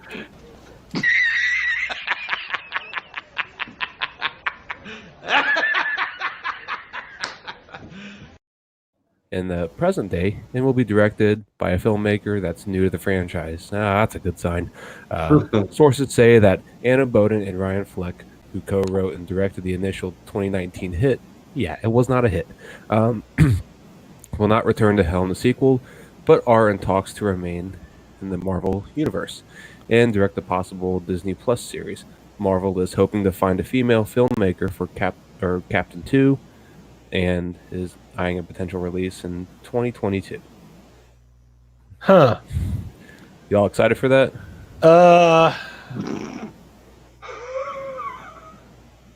2 hours later. Nope. Fuck this shit, I'm out. But, there it is.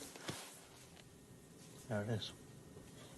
Marvel 2 set in the past during the character's time in deep space, that might actually be pretty cool. It probably makes more sense to set the film after the events of Avengers Endgame, for one thing. You can make the adult version of Monica Rambeau, who is scheduled to be introduced in WandaVision, one of the key supporting players in the film. She will be played in that series by Teyonah Parris. So, yeah, none of this really pertains to anything, but whatever. So, yeah. They're really, Maybe look for really, Tony. really trying hard to find some artificial height behind somebody that's artificially designed to be famous. Oh, Adam hit Leo's last comment again. I will gladly hit Leo's last comment. Speaking of Wanda's kids, one of them is gay, Kevin Spacey. oh God. So what I wanted to bring up is, and I don't know if I've mentioned this on any of my streams or in any of my videos, is why is it when these people create these accounts and argue with us or leave comments on our YouTube channel, why is it they always feel the need to explain to us what she said at the Crystal and Lucy Awards? What, do you people think? And if you're hate watching my video right now, hit the hit the like button first, and then get the fuck out of here. But and also subscribe to my channel, and then get the fuck out of here. But why is it you think that we live in a cave and we don't understand what she said? We know what the fuck she said. It's still dumb. Yep. What she's standing up for is still dumb. You want to diversify access journalism? Is that what you're standing up for? Is this the hill that you want to die on? There's not enough shills in the world. We need more shills. You know, saying you don't hate why dudes, they always have to they always, like, this is why we say you're always reading, because they redo everything. That's part of it. All right. But they always have to quote what she said and say that we just got it wrong as part of a soundbite. We know the whole speech. It's still dumb. Bringing more seats to the table. Diversifying access journalism. These are barely people. And as somebody that studied journalism for most of my life and actually worked as a journalist, I'm here to tell you that journalists are shitty people. Okay, these are people that are trained.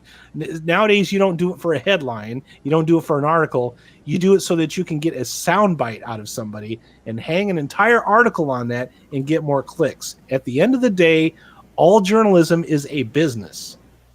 And it's based on how many papers you can sell, how many magazines, how many headlines. When I was in the military, it was how to control the troops. I was told what to write. I didn't get to report the truth.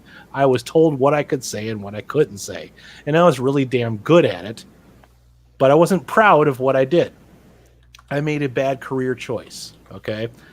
Diversifying the access journalism amongst, about movies also is not going to get better movie reviews. The movie still sucks. The one that she was defending was A Wrinkle in Time. It's an objectively bad movie. It did not perform well.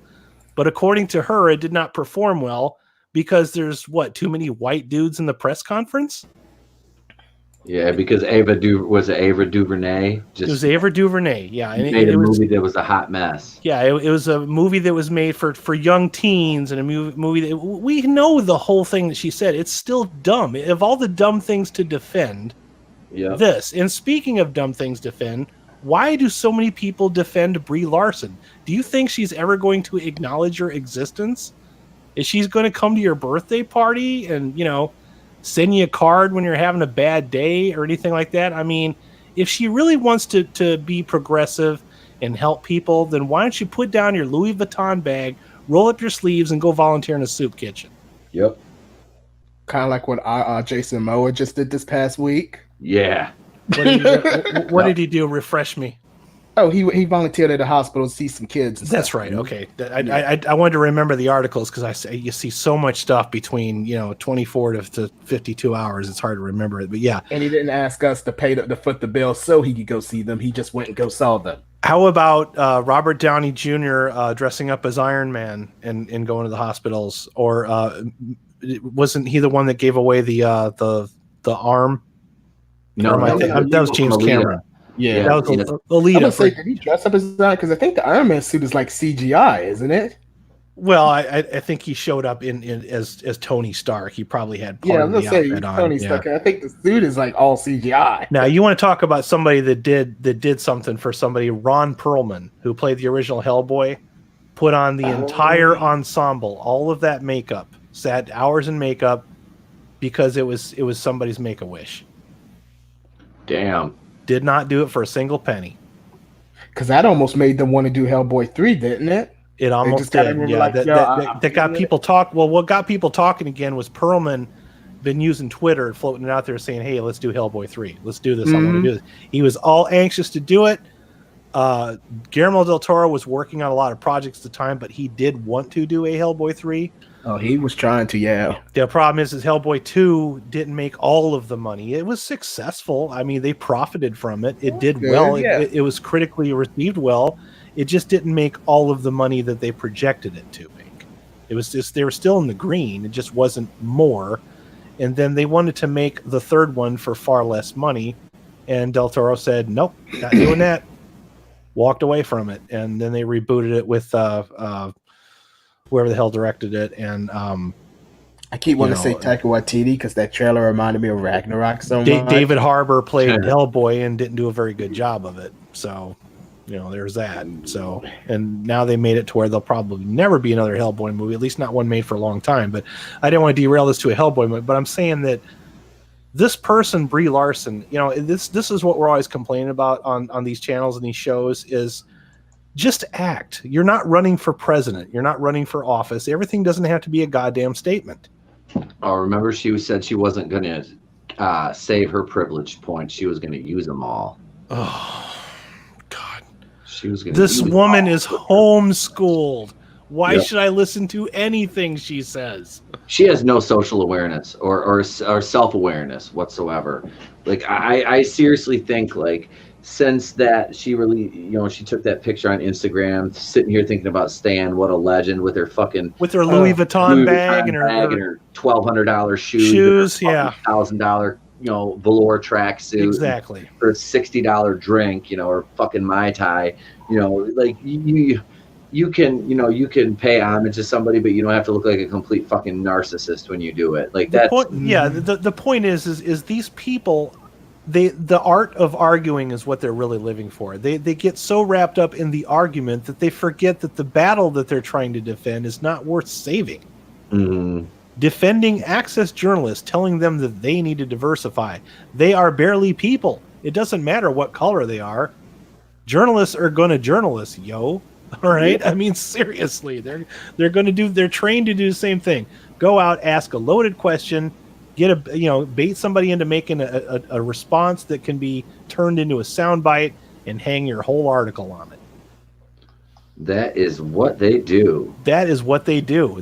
These are not the people you need to defend. So this person here, she uses every single opportunity that is given to her to preach to people. That's what we don't like. We know what she said. It's just dumb, and we don't want to hear it. Also, Captain Marvel is a very meh movie.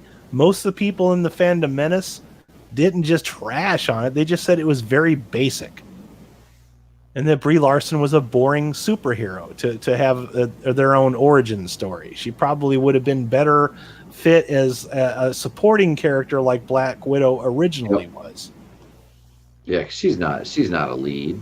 No, she was the lead in Kong Skull Island, and you forgot about her when you saw. Yeah, I did.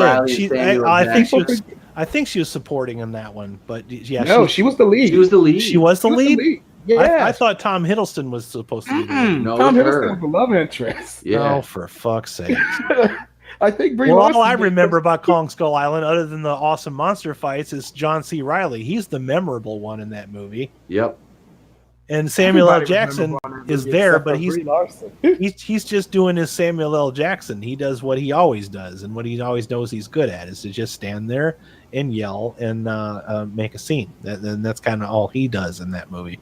But yeah, yell motherfucker and right. It as many times as you can get away with saying fuck in a PG-13 movie. Yep. He'll try now. That's about it. If there's gonna be a fuck, they're gonna give it to him. That movie, you notice that one part where he says, oh god, he says, "Hold on to your butts" right before the helicopters take off. Yeah, that was kind of cringy, but I still kind of digged it. I like that movie. I do. It's a good movie. Brie Larson is very forgettable in that movie. You could have replaced her with literally anyone, and it wouldn't have changed the movie one stinking bit. Could have been Mackenzie Davis. Could have been Elizabeth Banks. Wouldn't have mattered. But yeah, I don't know what causes this phenomenon. It's like every time something happens with Brie Larson, if Pete and I just mention Brie Larson or type a Brie Larson in the comment section of one of our videos, these people seep out of the cracks and they just come, and it's always the same stuff. Quote verbatim what they said, call us an incel because we said anything at all. Yep. And then disappear. What a colossal waste of time. You're going to create an account, leave a comment, and then delete your comment and your account?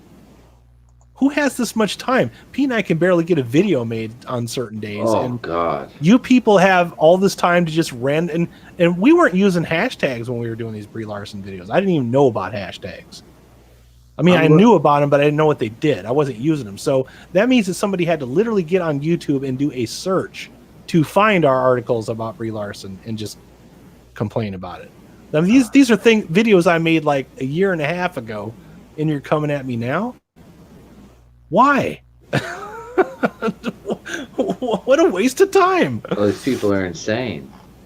She's MCU. As far as I'm concerned, she's worth defending. Tony said they could have replaced Brie Larson with Amy Winehouse in Kong Skull Island. I wouldn't have noticed.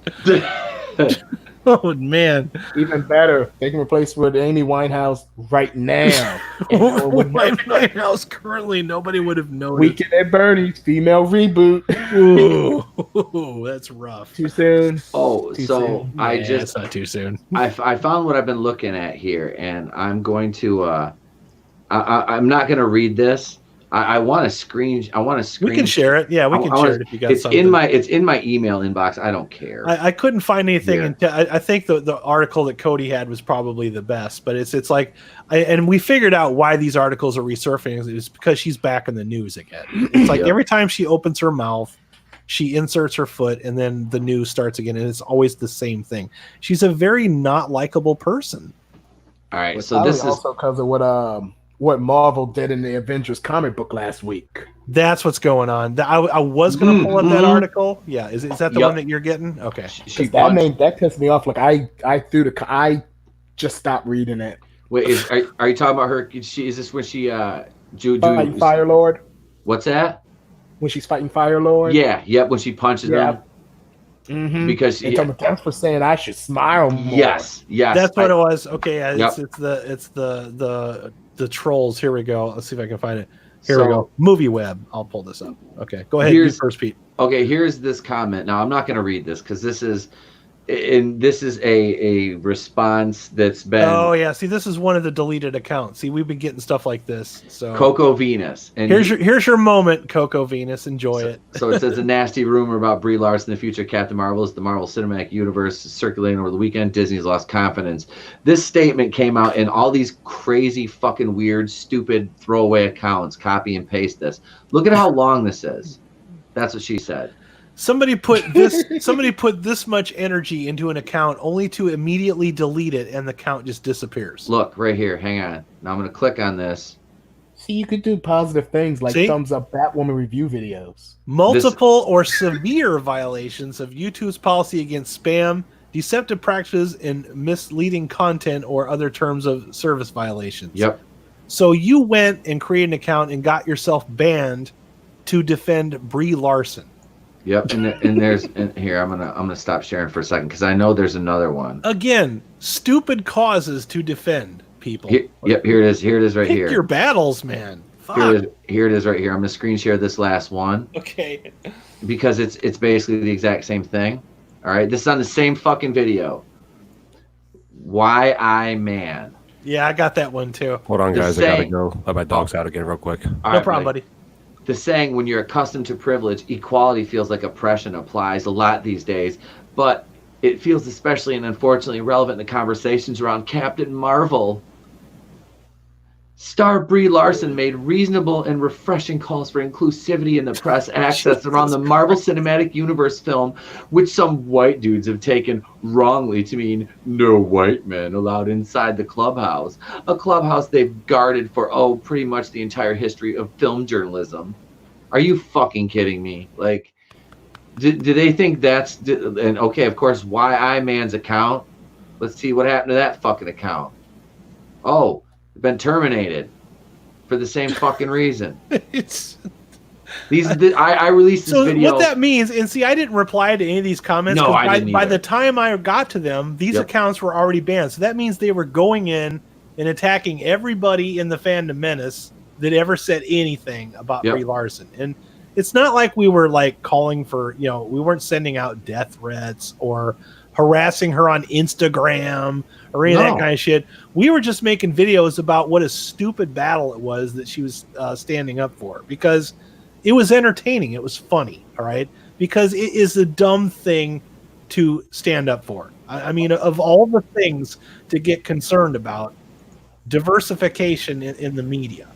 Oh yeah, it's that's just one of the dumb things that she said. I mean, it just never ends. With out of all the hills to die on, this is the one you fucking chose. Also, your starring is probably one of the least likable Marvel characters in the universe right now. The one that nobody wanted. The one that nobody ever wants, and is constantly force-fed to everyone.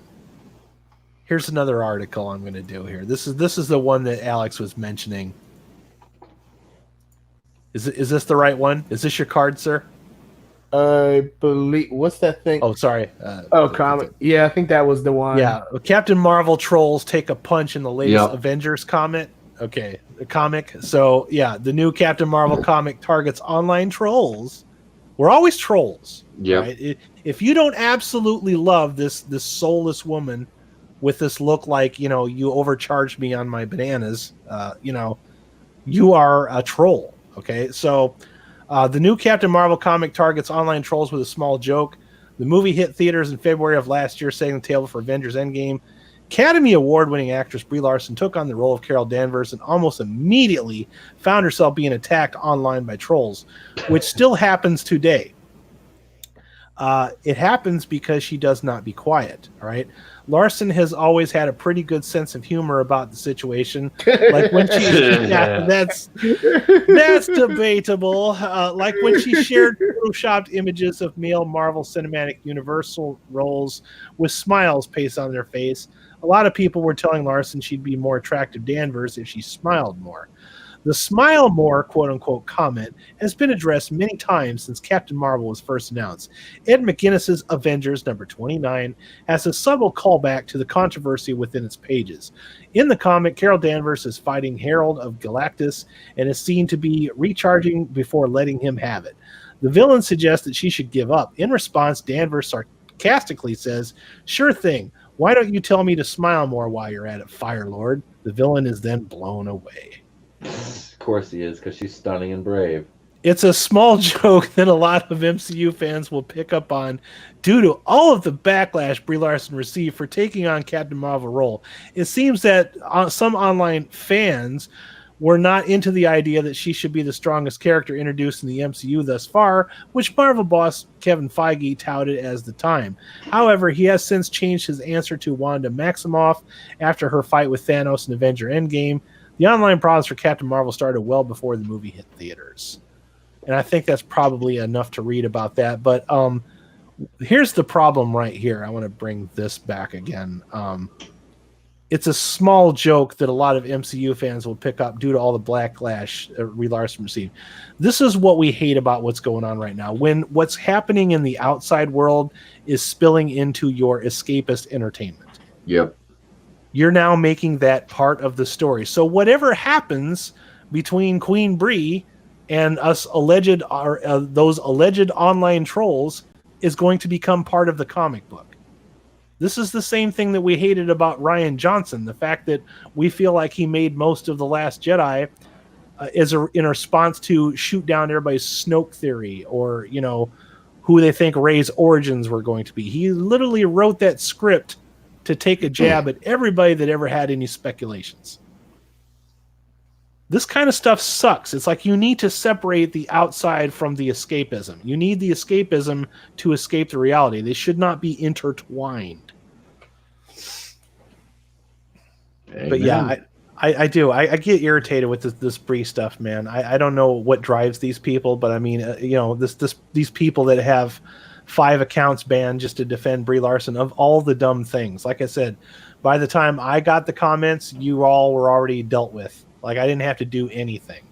I probably wouldn't have responded anyway because the comment section would have done it for me. Yep. Like the people that watch my videos wait for this kind of stuff. You would have probably argued with them, on both of our videos. Oh yeah. I didn't get a chance. Like I said, those two got struck down so quick. I had to look through my email on the social tab from YouTube to find the notifications for the comments, and it shows up there, and that's how I found those, the ones I just shared. And I'm like, these are like copying. At first I'm like, who the fuck puts this much time into one comment? But then I'm like, oh yeah, it's a Bretard, so they probably copied it and pasted it out of an article from like it has to be copy and pasted, because it's like, do you realize that when you're wanting to get our attention, that writing a soliloquy that's 8 pages long is not the way to get our attention? Yeah. Like, I'm not responding to that shit. I don't want to waste my time reading that much stuff. I don't have that much time to commit, man. No. Dudes, I still have 3 movies I have to watch by Friday that I haven't seen yet. Same. Guilty as charged. Yeah. What's that? What movies are you gonna go watch? I have to watch 3 for my channel, and then I have to see 2 movies tomorrow night. I have to see 5 movies by Friday. Are we still gonna watch Velocipaster? Yes, that is for this weekend. Can we also watch Iron Sky? We don't have time. You can't add another movie to me. You can't do this to me, Cody. You can't do this to me now. Velocipaster, Hamburger the Motion Picture, and Frankenhooker. Still can't believe that's real. I know. I have to read all. I have to watch all 3 of those by Friday so I can review it. I don't have time to be reading these Brie Larson fans reading about God knows what. But yeah, every time she's back in the headlines. The funny thing about Brie Larson videos is not only do they have legs, but they can like have second and third lives. Yep. Every time this woman says something stupid, the comment sections start firing back up again. Even though I made the video a year and a half ago, which in YouTube years may as well be a lifetime ago. Those I start getting hits. I get hate watches. And even if I get thumbs down, hey, I'm still getting interaction. It's still good for my analytics, man. So hey, go ahead, thumbs down the fuck out of it. Leave all the comments you want. You're not hurting me. You're helping me. Pretty much. Pete and I, every time you do this, it makes us want to make 15 more Brie Larson videos. I'm looking back. I've got 2 of them, one from October 9th and one from October 10th, both Brie Larson videos, right? Yeah. One's got 80 views, one's got 76, one's got 11 comments, the other's got 10. And I mean, my videos very rarely get that many comments. And I mean, I've got one right here. Let's see. This comment says, "Bruh, why are you so triggered?" I said, "Bruh, why you use such good grammar? Thanks for the view."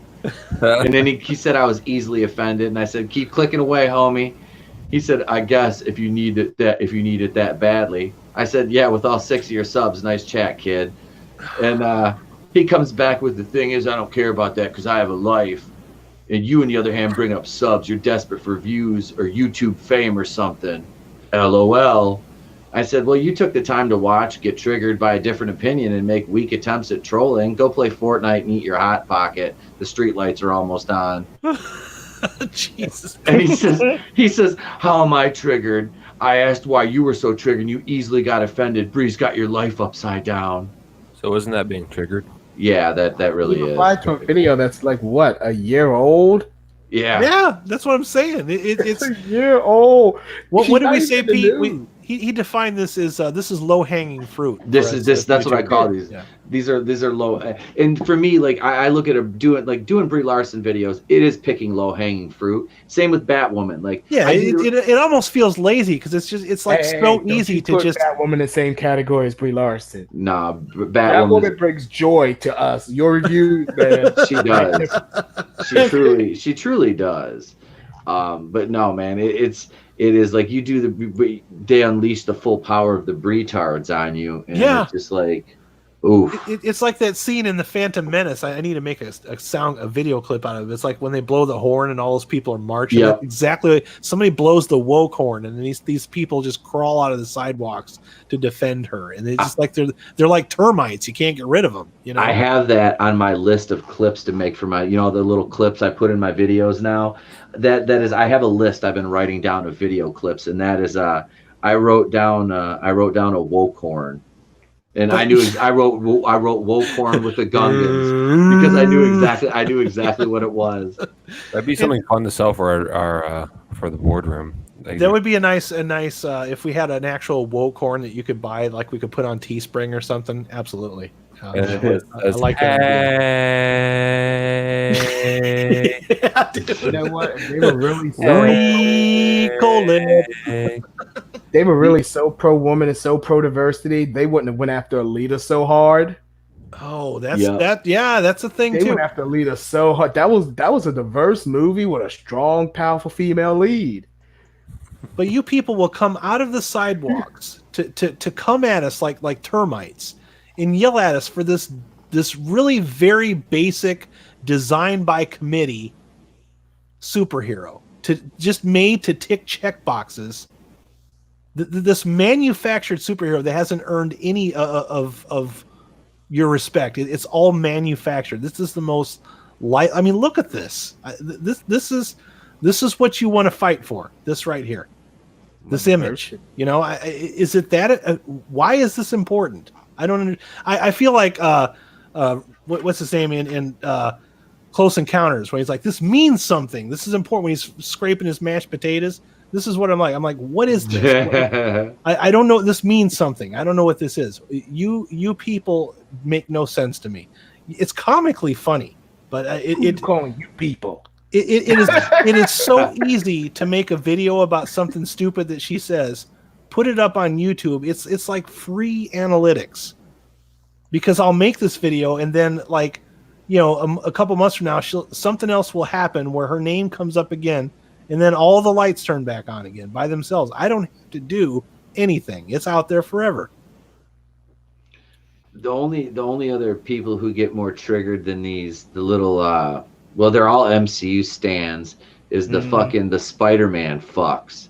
The little I was just I was those people. I was looking back through my video analytics, and my number one video for views of all time is it's a Spider-Man video. It's it's August 21st of last year when fans were threatening to boycott because Sony had just pulled Tom Holland from the MCU. I got a lot of "shut the fuck up if you don't know what you're talking about, you fucking idiot, fuck this guy." I have a feeling that a couple of people actually did implode over that incident. Oh, they did. Yeah. They lost. These people are exactly the same as these, like, they're all these little MCU just like weirdos. I mean, it's like I like the MCU, but I'm not gonna die on the hill of fucking Marvel of $1 billion fucking fictional and corporate entity. I mean, these people are ridiculous. This person, this is your artificial god. This is the golden calf right here. You are supposed to worship this idol and not question authority. I can't live in that kind of a universe. I can't deal with that kind of stuff. I value my own opinions too much. It's that which defines me. If I'm just supposed to blindly follow and not question, I no longer am myself. You know what I mean? I don't even exist anymore if that's going to be the case. I have not seen Captain Marvel. I don't really see any reason to see it. It seems like a very basic Marvel movie that is probably a waste of my time.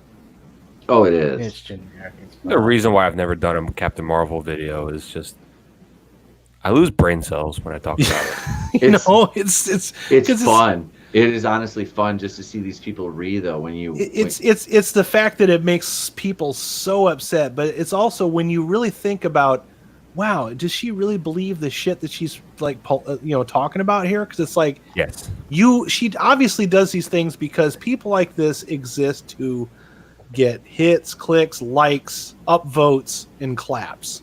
When she was doing that speech at the Crystal and Lucy Awards, she was doing it for claps. Yep. A lot of people clap because they're in an award ceremony and you feel awkward if you don't clap. Just mentioning that.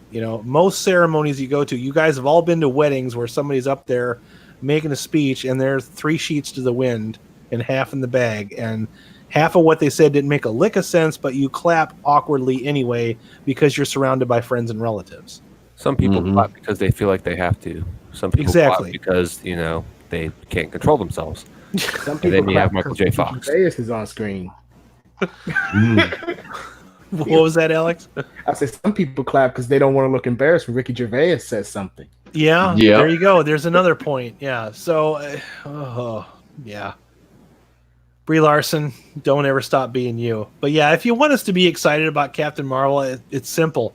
Recast her as Katie Sackhoff, somebody that we like and respect, somebody we know that can be fun, bring fun into that role, somebody that can be both feminist, forceful. What's the words I'm looking for here? Feminine. You're looking for somebody who can be strong, basically be feminine and strong at the same time. Yes, and likable at the same time. Yep, that's it. That's too much. So basically, that was her character arc as Kara Thrace in Battlestar Galactica. A lot of people did not want to like that character. By the end of that series, she was my favorite.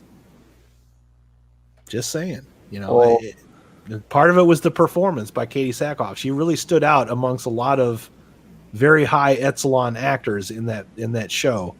She held her own.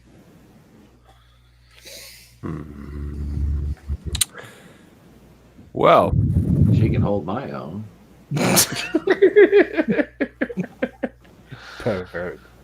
I mean, it's been done before. You can recast a character. Ed Norton got 86 out of that universe before anything ever happened. Let's not forget, what is it, War Machine? Yep. Yeah. Maybe next. Yeah, Terrence Howard's famous last words in Iron Man. I actually liked Terrence Howard in that role too. I was sad to see him go. Too. Yeah, they replaced Chris Hemsworth with John Goodman in Endgame. So.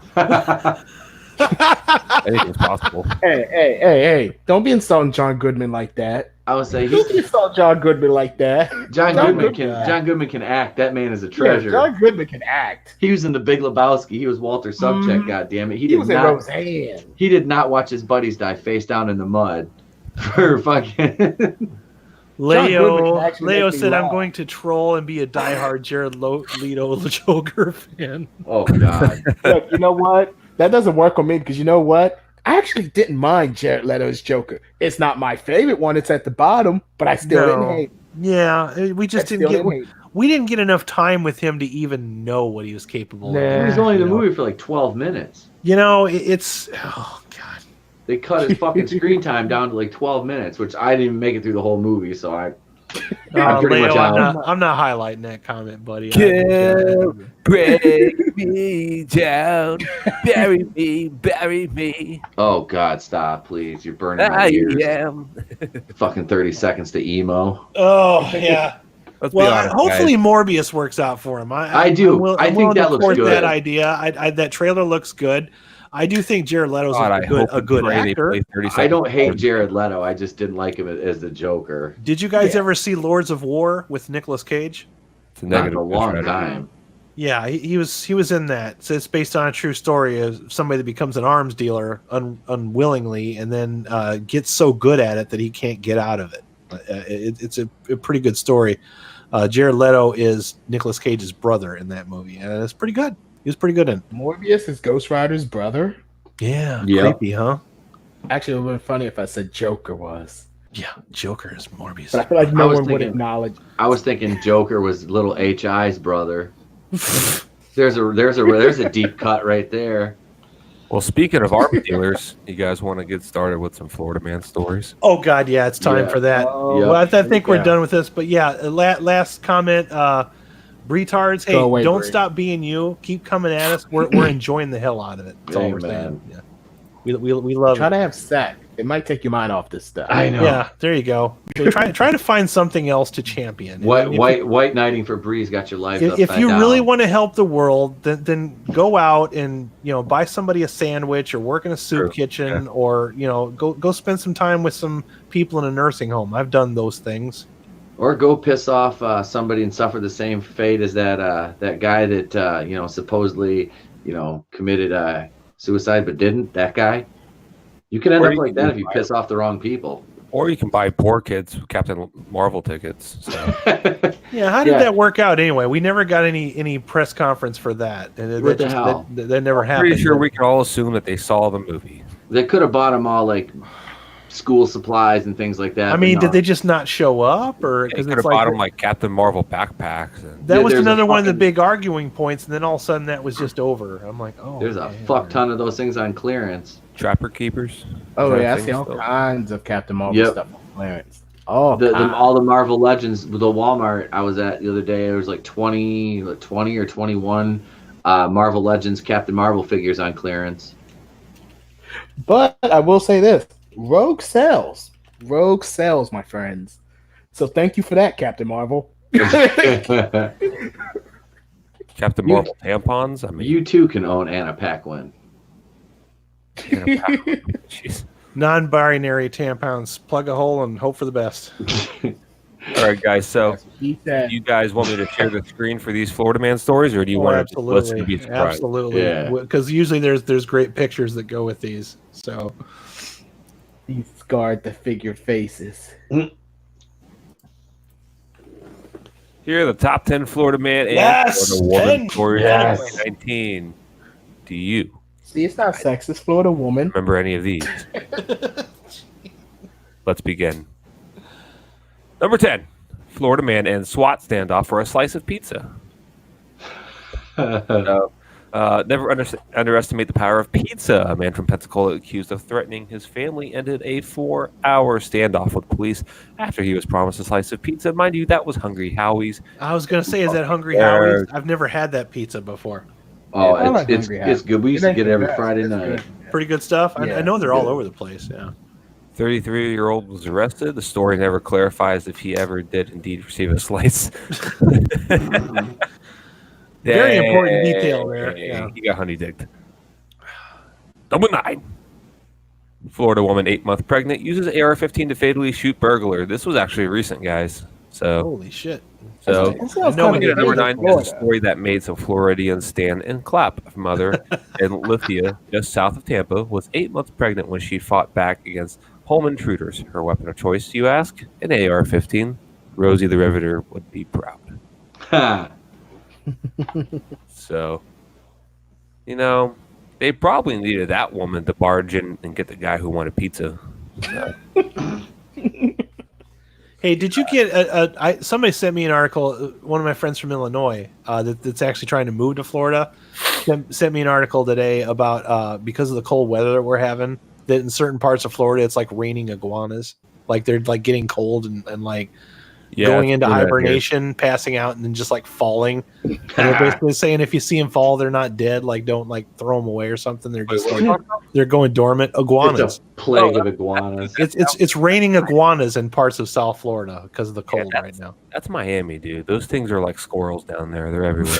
It's raining Miami iguanas. Hallelujah. It's raining iguanas. Yeah, dude. When I was playing baseball in college, we'd go down to Miami to play a couple teams, and we were at Broward College, and we're just warming up before the game, just throwing and stretching, getting a little long toss in. And you just look over at the fence, and the top of the fence, there's fucking iguanas just sunbathing. We're like, what the hell? Ugh. I mean, I have like little lizards in my backyard, but we just call them fence lizards. I don't No, know these things are just. Yeah, iguanas. I have not seen iguanas run around. I've seen snake. like I had the the size of alligator, and then just little fence lizards. But yeah, watch out for raining iguanas because it's supposed to get pretty fucking cold tonight. Fuck. Yeah, I'm not down with it, dude. It's too cold. I'm not either. I don't dig it.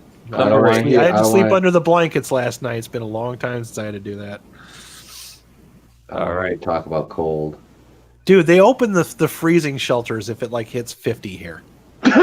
I'm not fucking with you. They do. That's hilarious. That's like shorts weather. Yeah, they tell people to bundle up because apparently people that live in Florida, they feel are not smart enough to know to put more clothing on when it gets colder outside. So Oh, Dude, sweet I baby bundled up Jesus. today. It was fucking ridiculous. I did too. I had a hoodie and jeans on, man. I don't usually wear jeans. I layered up. All right, Florida couple has sex in patrol car. Oh, That couple Facing right there. DUI charges. What happened to her face? Strawberry shortcake over here isn't. I mean, really- how many cigarettes did they put out on her face, dude? Oh, None. Whew. meth, man. They wanted a Yep. cigarette, and they started. Meth doing is a hell of a drug. Fuck. Mhm. Of course, this next story happened on Friday the 13th. A Florida couple was arrested in Nassau County on suspicion of cycling under the influence. Guys, they weren't even driving. They were cycling.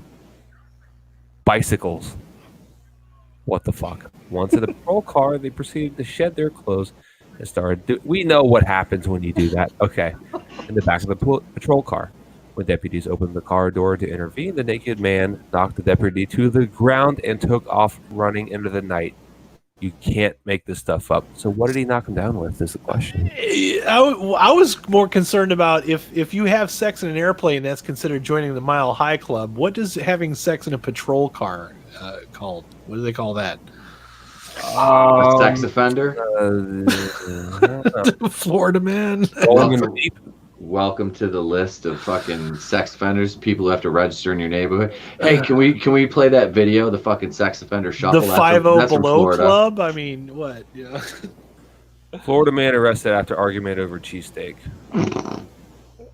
So this guy's got a nice haircut going on. Very, He's got the douchebag beard going. He on. does have a very douchebag tight, beard. very tight. Like He looks like he's wearing one of those Tyler Perry wigs I was reading about earlier. Did you see that shit?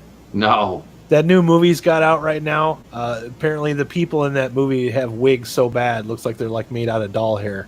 Oh god. Yeah, what happened is Tyler Perry made a movie, and he wrote the script, and he didn't hire anybody to edit it, so he edited it himself. And there's a scene in my Facebook group where, oh fuck, let me see if I can share it. God damn it. No, I'm not gonna do that. I don't want to derail this. Just keep going. He's eating food, and he's like eating a blank fork. Like it's the guy that plays the governor from the first X-Men movie. That guy. Look at this picture for I like don't remember his name, but yeah, it's really bad. Sorry. Keep staring at him. You find something new about him like every couple seconds. I just can't stop staring at the sandwich, man. I mean, I ate almost a whole pizza for dinner, and now I'm hungry again. I know. I made This guy looked really delicious. fettuccine. I made Is he an elf? fettuccine Alfredo.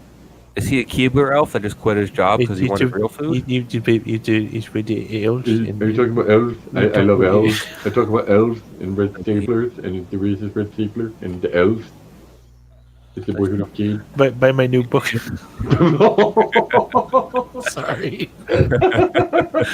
I skate on thin ice. I skate on thin ice. We're on. We're barely on that, buddy. Look at his eyebrows. They look like little fucking blunts, dude. Look at him. Look at him. Look at him. It looks like someone took a fucking magic marker and just went. Whoop. It looked like parade candy that stuck to his face. Won't His go away. mustache looks like it's trying to like be Invisible Woman and just like hide on his lip. I never understood the whole beard without a mustache thing. That always looks imbalanced. And this guy just makes him look like he probably like tries to pick up girls at the junior high. I don't understand the artificial skid mark that is attached to the douchebag beard. Yeah. It looks like Captain Boomerang traced a boomerang on his chin. It's like somebody sat on his face that wasn't very clean. Are such children. God damn it. I'm like 8 years old, so Look, I just wish someone would get his hair cut straight. Like, so his barber did him dirty, man. they like I know that shit. I don't even have hair, and I know that's fucked up because that's just all leaning over like the Tower of Pisa.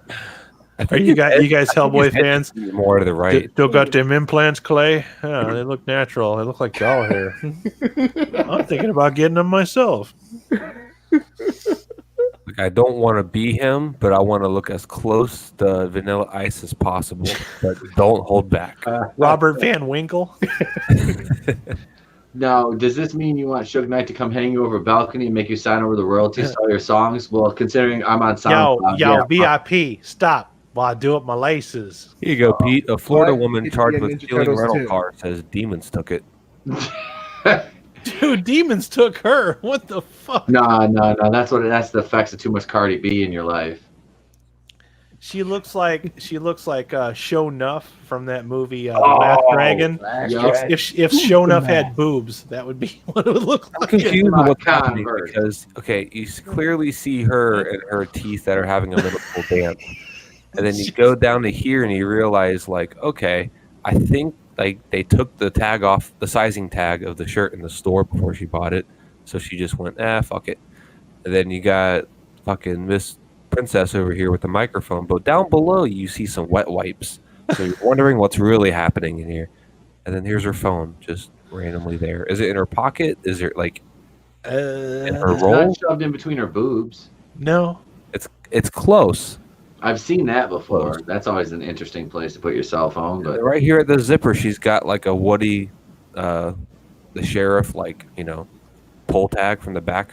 that fucking zipper on that shirt is probably right now stretched as thin as it can go, and it is like barely hanging on. Interesting. Because Shownuff's boobs are about to pop out of that shirt. I'll have to weave too, bro. Demons took it. That sounds like Yeah, something. weave a perm and a press and curl. It sounds like something Linnea Quigley would have said in Sorority Babes and Slime Bowl Bolorama. Like, what happened to your parents? Ate them, okay? Oh God. She looks like she was the Grudge Girls like hairstylist. And then she's like, okay, and then she put that on her head. That fucking imp in the Bolorama movie. These guys are over here like, oh my god, she's really going with the demon story. No way. If she was in the Slime Bowl Bolorama, what wish would she make, Pete? Like, please give me my middle tooth back. Yeah, I mean, all I want for Christmas is my middle tooth. My middle tooth. My middle tooth. Is that Michael Strahan's kid? Oh. You could drive Nice. a truck through that gap, man. And I'm talking about the teeth. I mean, that bitch is like. That's bigger than the gap between her apartment. In an interview, we will never forget a woman who was arrested after an SUV was stolen from an Ace rent-a-car on Jacksonville's north side, told News 4 Jax. The demons took it. This excuse was almost an outlandish, as was one of the story below. Oh God, are you ready for the story below? Yes, Florida I man am. says wind blew cocaine into his car. I mean, it happens all the time, right? Yeah. I This guy roll looks my like windows a down and vice catch a bag a day. Now watch, this one winds up actually being true. That darn wind is always causing trouble, especially for Florida man. A 37-year-old man from Fort Pierce was pulled over by police in October. He claimed the cocaine residue found inside a Budweiser can, along with a crack pipe, was blown there by the wind. Oh, the pipe too. Okay, of course. Yeah. It's hard to focus on life when there's It's so just, much beauty in all Florida, around you. There's a crack pipe blowing around like American right, Beauty. Cody? You know how it is. Like all the time, man. It's always raining rocks and snow here. Am I wrong? Yeah, like I know Florida's got some pretty bad weather every now and then, but I mean, rain and cocaine now? That's a new one right there. Sometimes it rains angel dust. You never know. Some nose clams, if you guys Stay away from there when it's raining bath salts, man. God damn. It was like 28 days later in that motherfucker. Oh God, old people man swimming in the Gulf for the first time. What? Why is this wrong? Not every story that made the list is bizarre or humorous. The story touched the heart. Man, okay. Well, that's not fun that you put that in there. His 93rd birthday by going to the beach for the first. What? Wait, he's a Florida man that's never been to the beach. Maybe he's agoraphobic. He's actually technically he's not a Florida man because he's only been here for 20 years. This dude's clearly 93, so yeah, okay, he's a transplant like me. So right. He identifies as a Florida man. Exactly. He identifies as a Florida You man. can't tell him what he's not. He can identify as whatever he wants. Mm-hmm. Got his hat tilted to the side. He's got some swag, bro. Yeah, he does. I identify as an elf. My name is He's a player. Florida woman brings meth into court, tells deputy it's makeup. Dude, Gina Carano's like really hit rock bottom, guys. Oh, don't you put that evil on my girl. Oh, yeah, those fighting words. Pete might come at you, bro. Don't you put that evil. I don't know, Dayton Pfeiffer wants to challenge me for her honor. I think I'm just let her beat him up. Now, hold up now. You two-time Ruby Rose? That's what I was going to say. Which one are you going to pick, Ruby Rose or Gina Carano? You can only have one. Gina Carano, because if Ruby Rose comes after me, Gina will beat her up for me and defend my honor. All right, that makes more sense. Gina Carano will defend my honor. I'm fine with that. Is this what Paramore's been up to? Jesus. Apparently, she's still into you. Besides, Pete, if you do Gina Carano, if Ruby Rose beats you up like she does on Batwoman and you can't walk for a week, then Gina Carano can carry you around. I know. I want a girl that can take a punch and a dick. That's awesome. What if she says she wants the same thing from you? I don't think I could say no to Gina Carano. I think so. I think you are open to the idea of pegging just from Gina Carano. No, this lady looks like you. I like it. No comment. No comment. It should have just been straight no. I'm gonna plead the fifth on that. On the ground, I can't incriminate myself. You plead the fifth where you're guilty. Well, it's Gina Carano. I mean, she could probably beat me up anyway. So I think it'll be like rape at that point. I don't know. Alrighty then. Beer. Did we go over this one? We did this one, right? We did this one. We did do this one, but you can be precious if you want to. Yeah, just read the headline if you want. Baby gator to drink Coors Light and provoked it to bite one of the men's arms. That's not enough for you? They videotaped the acts and uploaded it to Snapchat. Not dude, cool, that is Florida as fuck right there. That's those guys fucked up as hell, but those guys are born and raised. Right now. Man, now. Did I ever tell you about the born and raised? The reason I always say that all the time is when I was stationed in Mississippi temporarily when I was in the Navy, went to this club and these guys were talking and they were like just getting on my nerves and shit and like the people I was with, the guy I was with was like from Pennsylvania, and we were just sitting there like, oh, this guy's getting on my nerves, and I'm like, and so finally I'm drunk and I just said, are you like from here, and both of them just like stood up, said born and raised, I'm like, oh boy. So that's why I always say that. It's just kind of like, I don't know, I guess you just had to be there. Born and raised. These two guys look like those guys that I'm talking about. This guy on the right looks like okay, this guy on the right is 22. He looks like he just graduated from middle school. Yep. And then the guy on the left looks like he was born out of somebody's armpit. The guy on the left looks like what's his name from Manos: The Hands of Fate? Torgo. He looks like Torgo. Dorgo watches house while master. The master will not let you sleep here tonight.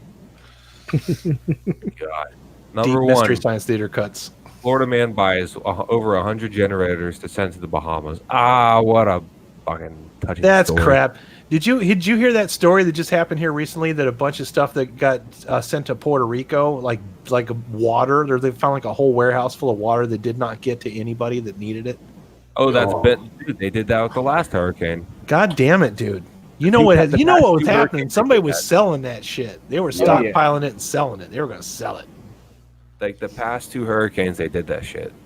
More of the story: be careful who you donate to. Like, make sure you research. Pete and I have learned that lesson recently too. Be very, very, very careful who you donate to. Oh yeah. Don't donate to the country. Donate to the people going there to the country to help out. So. And stop answering those forwards, the chain emails from the Nigerian princes. Dude, we're saying it's okay if you donate to us because you know us, we're cool. But make sure you research us before you donate to us. Like, we're telling you we're cool. So, well, no one donated to Brie Larson's "Take Kids" to Captain Marvel, so maybe people are smartening it up a little bit there. I thought somebody did donate to that. Yeah, it was Disney. Yeah. Speaking of donations, I've been wrestling with the idea, should I do a video on they have a GoFundMe now for making Alita 2. And I'm like, do we really need to do this? I mean, do we have to give Disney, because Disney owns Fox now. I don't know who owns the Alita franchise, but why do we have to raise Disney? James Cameron Disney. Why do we have to give money to James Cameron and Disney?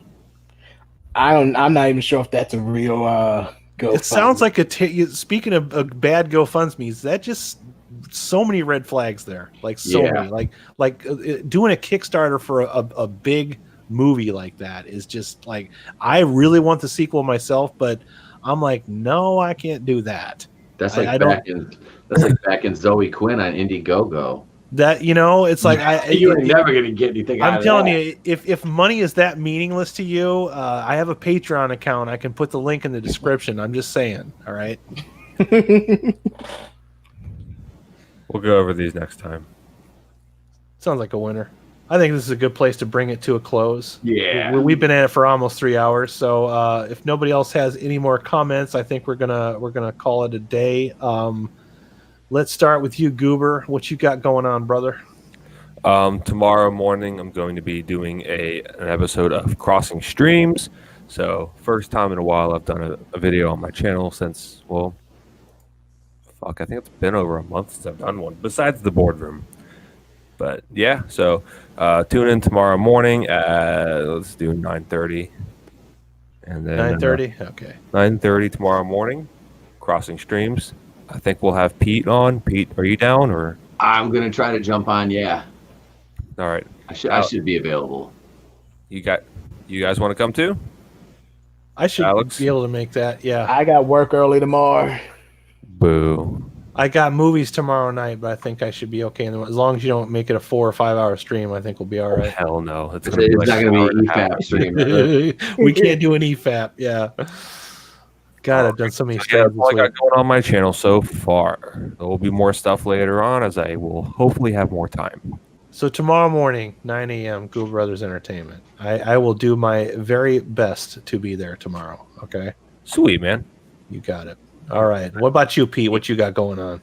Oh, mercy. Well, I'm going to be on Cody's show tomorrow morning, so I'll probably do a video tomorrow afternoon. I'm not sure what I'm going to do yet.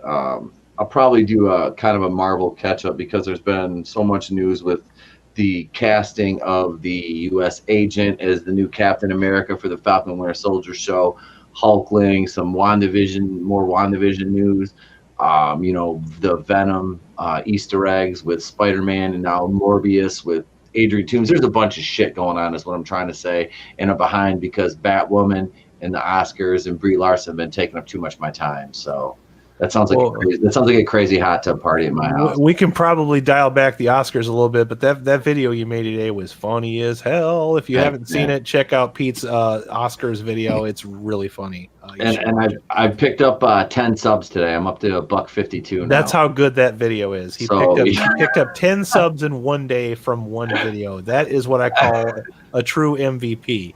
I don't know what the hell is going on, but whatever it is, I'll take it. I don't know what, like my last two videos, the Batwoman videos and the podcast from Monday are all over 100 views now. Like the one I did last night at midnight, I released it, or 11:30 is at 100 and I think 100 or 102 views already. So I mean, the Batwoman videos are getting people wonder why the hell can you sit through this? and I'd say because my fucking viewers like to watch me suffer. They like to sit and like to watch me review this goddamn horrible show. And I've got 3 shows I'm watching right now that I enjoy and I don't review them, which is Prodigal Son, Deputy, and Evil. And I don't review those, but I review fucking Batwoman. I don't think anybody would like to hear me talk about things that I like. They want to hear me bitch. So I have the same problem. Yeah, I put like 10 times more effort into my Bad Boys review than I did Doolittle. Guess which one has more views? Oh, Doolittle. Fucking Doolittle. Check out the big brain on Brad. You're a smart motherfucker. That's right. That's the fucking way she goes, boys. To quote Bubbles from Trailer Park Boys, the fucking way she goes, boys. I don't know, man. It's like I can like I did Walking Dead videos, during the first half of season 10. It's like I wanted to do some Walking Dead content, but I'm like, is it even going to get you? Is it going to fall flat? Like, I mean, I can do stuff that I want to do all day, but is it going to get views? And that's the thing. I have the same problem. I can't do any more Oscar talk because people just check the fuck out. I actually lost a sub over Oscars, so I have to dial that back. I'm the guy that likes to talk about movies, and I can't even talk about the Oscars because the genuine public hates the Oscars. But it is what it is. I work for you guys. I work for my subs and my views, and if you guys are not interested in that stuff, then message received. I get it. I'm not going to fight you on it. So that's how we roll. Now, Alex, I know you don't have a channel, but you are a big part of my channel. And since I'm so tired of talking about it this week, could you tell them what's going on my channel Friday and Saturday, since you're a huge part of it? All right. Well, Friday, we will have the podcast where we will do our 3 movies. I believe it's Velocipaster, Hamburger the Movie. Correct. What was the third? And Frankenhooker. There you go. Saturday, we will be doing a watch party, always very fun, where we will be doing Cannibal Women of the Avocado Jungle of Death. See, that's how you memorize it. I'm so scared. Is that how you memorize it? It's like, I have it memorized, but I'm so tired of saying that long ass title, man. It's and we will be doing a double feature with the Machine Girl. That's right. We'll be watching Machine Girl. Yeah, we're doing it. We're doing a double feature, guys. So bring your booze. Both movies will be on YouTube for you to watch if you want to join with us. Make sure you bring the hookers and blow. I'm just saying, we're gonna need it. Oh shit! All right, it's that kind of party. Yep, it's gonna be that kind of party because I've been promising Alex Machine Gun Girl for a long time, and I want to make good on that. So yeah, I've never seen it, and I'm not gonna watch it. I want to go in completely blind on that one. So that's good. That's for the best. Same. I imagine so. I imagine you'll be there to guide me through that process. So yeah, double feature this Saturday. Make sure you guys are there, or you're gonna miss a good time. And if not, hell, we'll have a good time just talking to each other, I guess. So yep. It's all good. Good company. All right, folks. So we're going to hang this up here before we pass out. So you guys have a good night. We will see you this weekend. Peace out. And collaborate and peg them. Oh.